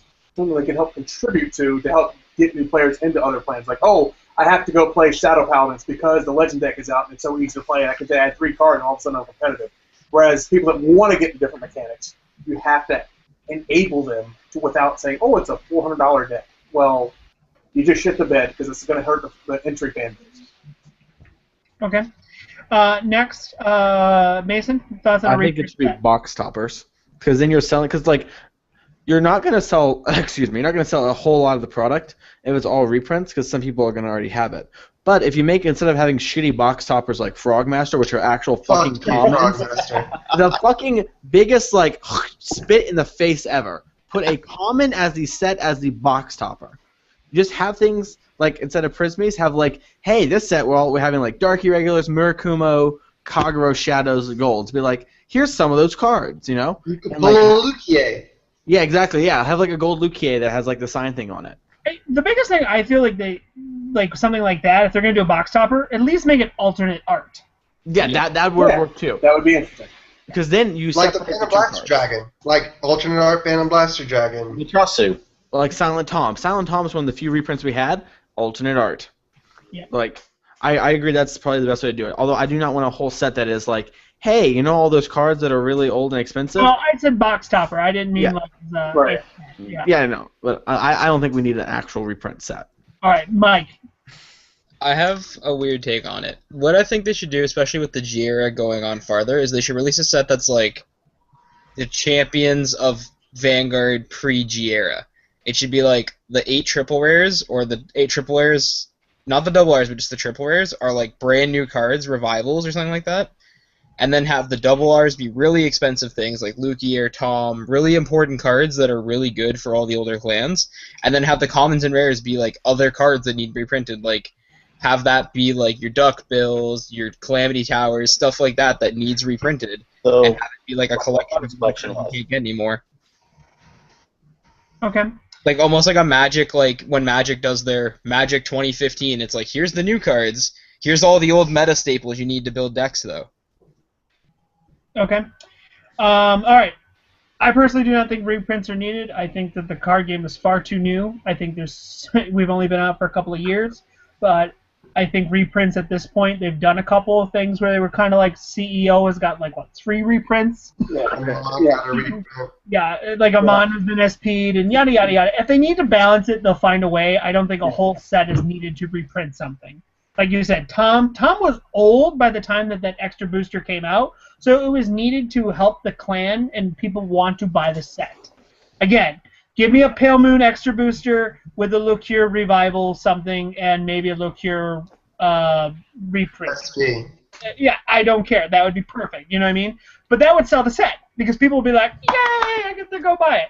Okay, next thing in, I want to get through just a couple more of these questions, guys, and they're actually really good ones. This gentleman named Todd Broussard. That's guy is my locals. Is he any relation, Blake? I have a question. I'm new to Vanguard. I play many other TCGs. The community feels very strange and has been trying to learn the game and get with a good group of people that want to test and build decks. Is it more of an online community?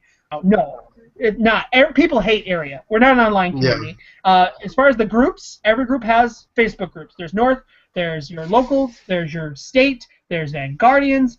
Everyone has like an online-esque community. It's just because you feel like that, it's probably because not a whole lot of stores actually carry Vanguard to the degree where they should. Well, actually, he goes to my locals, John. Okay, well, he's basically saying it's an online community, though. So I'm asking you right now, does your locals, I mean, like, do they not do enough to keep it Vanguard? You know what I mean? Like, is it other games are looking as the dominant one is basically how I'm reading that. Well, yeah. Like Magic is very big in our area, and so is Yu-Gi-Oh. Like we have a very big Yu-Gi-Oh scene too, but like he's also like very much newer into the game, and you know, while we have a big area, there's only so many people that get together and we all talk. You know, like some people don't play the game to be competitive like he wants. A lot of other people play to be more casual. People are really pissed up again with the Bermuda thing. I'm sorry. I'm reading on this. Well, needs to be true. They can go ride in hell.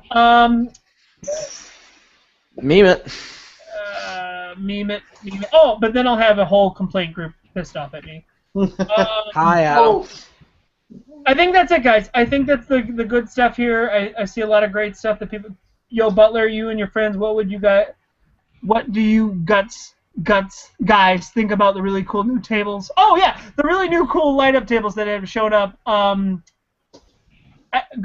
think we're the first card game to ever have like holograms, other than like the dual terminals.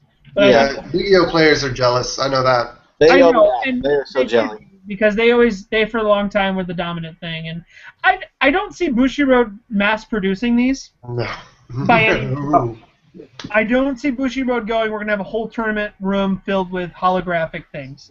I think what would be really cool is if they did all their national championships. They'll probably do that with Worlds. You don't want a whole room full of that, I guarantee you. I think that would be really cool to see that. I think it would be really funny if they did that. But I mean, maybe if they did, like, your locals was able to buy one, it would be fun. Like, you could do stuff on it. But for the most part, they'd have to find a way to cost-effectively make it and for your locals to buy it. And locals right now don't support the game, as we've discussed a little bit, so I don't think it would ever come to the States. So then someone from one of their shops would have to buy it from Japan and bring it over here. Yeah. That's way too much money. And I would be crazy enough to do it, but the thing is, it's like, who am I going to play with? Me and Blake? Sean, buy it and we'll play in Atlanta, and we'll charge people to play with it, and it'll pay off. $10 for entry, okay, so $20 to play. That's $30. One set of sleeves. So what I'm going to do, there's going to be a photo posted in 2 seconds on the Vanguardians group. For that one, you will win Primavera. What's his name, guys? 99 something. 99th generation. Okay, so what's going to happen after the stream ends, and same thing with the one that's going to be in the group. So one for YouTube, one for the group. Go on. You can win both. It's possible. You're going to go into both places and tell us what you liked about the stream, things that you want to see. This is, again, a late-night stream. It's not the normal one. We're a little more casual friendly around here. So you guys go on there, post what you liked about the streams. Like, I want to know what you guys thought, what you want to see more of, who you want to see more of, who you don't want to see more of. Anything and anything, but what I'll do then is take them, randomize them, and then that will determine a winner. So again, the photo you'll see on the stream will actually be my Butler logo, and I'm not even going to say anything on it. You guys just post what you thought you liked about the stream. Same thing with YouTube. Go on to this. Hey, tell me what you thought about it. No, stop. I think that's it, guys. I think that's what we have here. Been on for about 2 hours, so thank you for those who have watched. If you have not subscribed, please do so. After this video, please rate, comment, obviously, so you can win some sleeves. Thank you guys for all coming on. Blake, Casey, Darren, Greg, Mason, and Mike.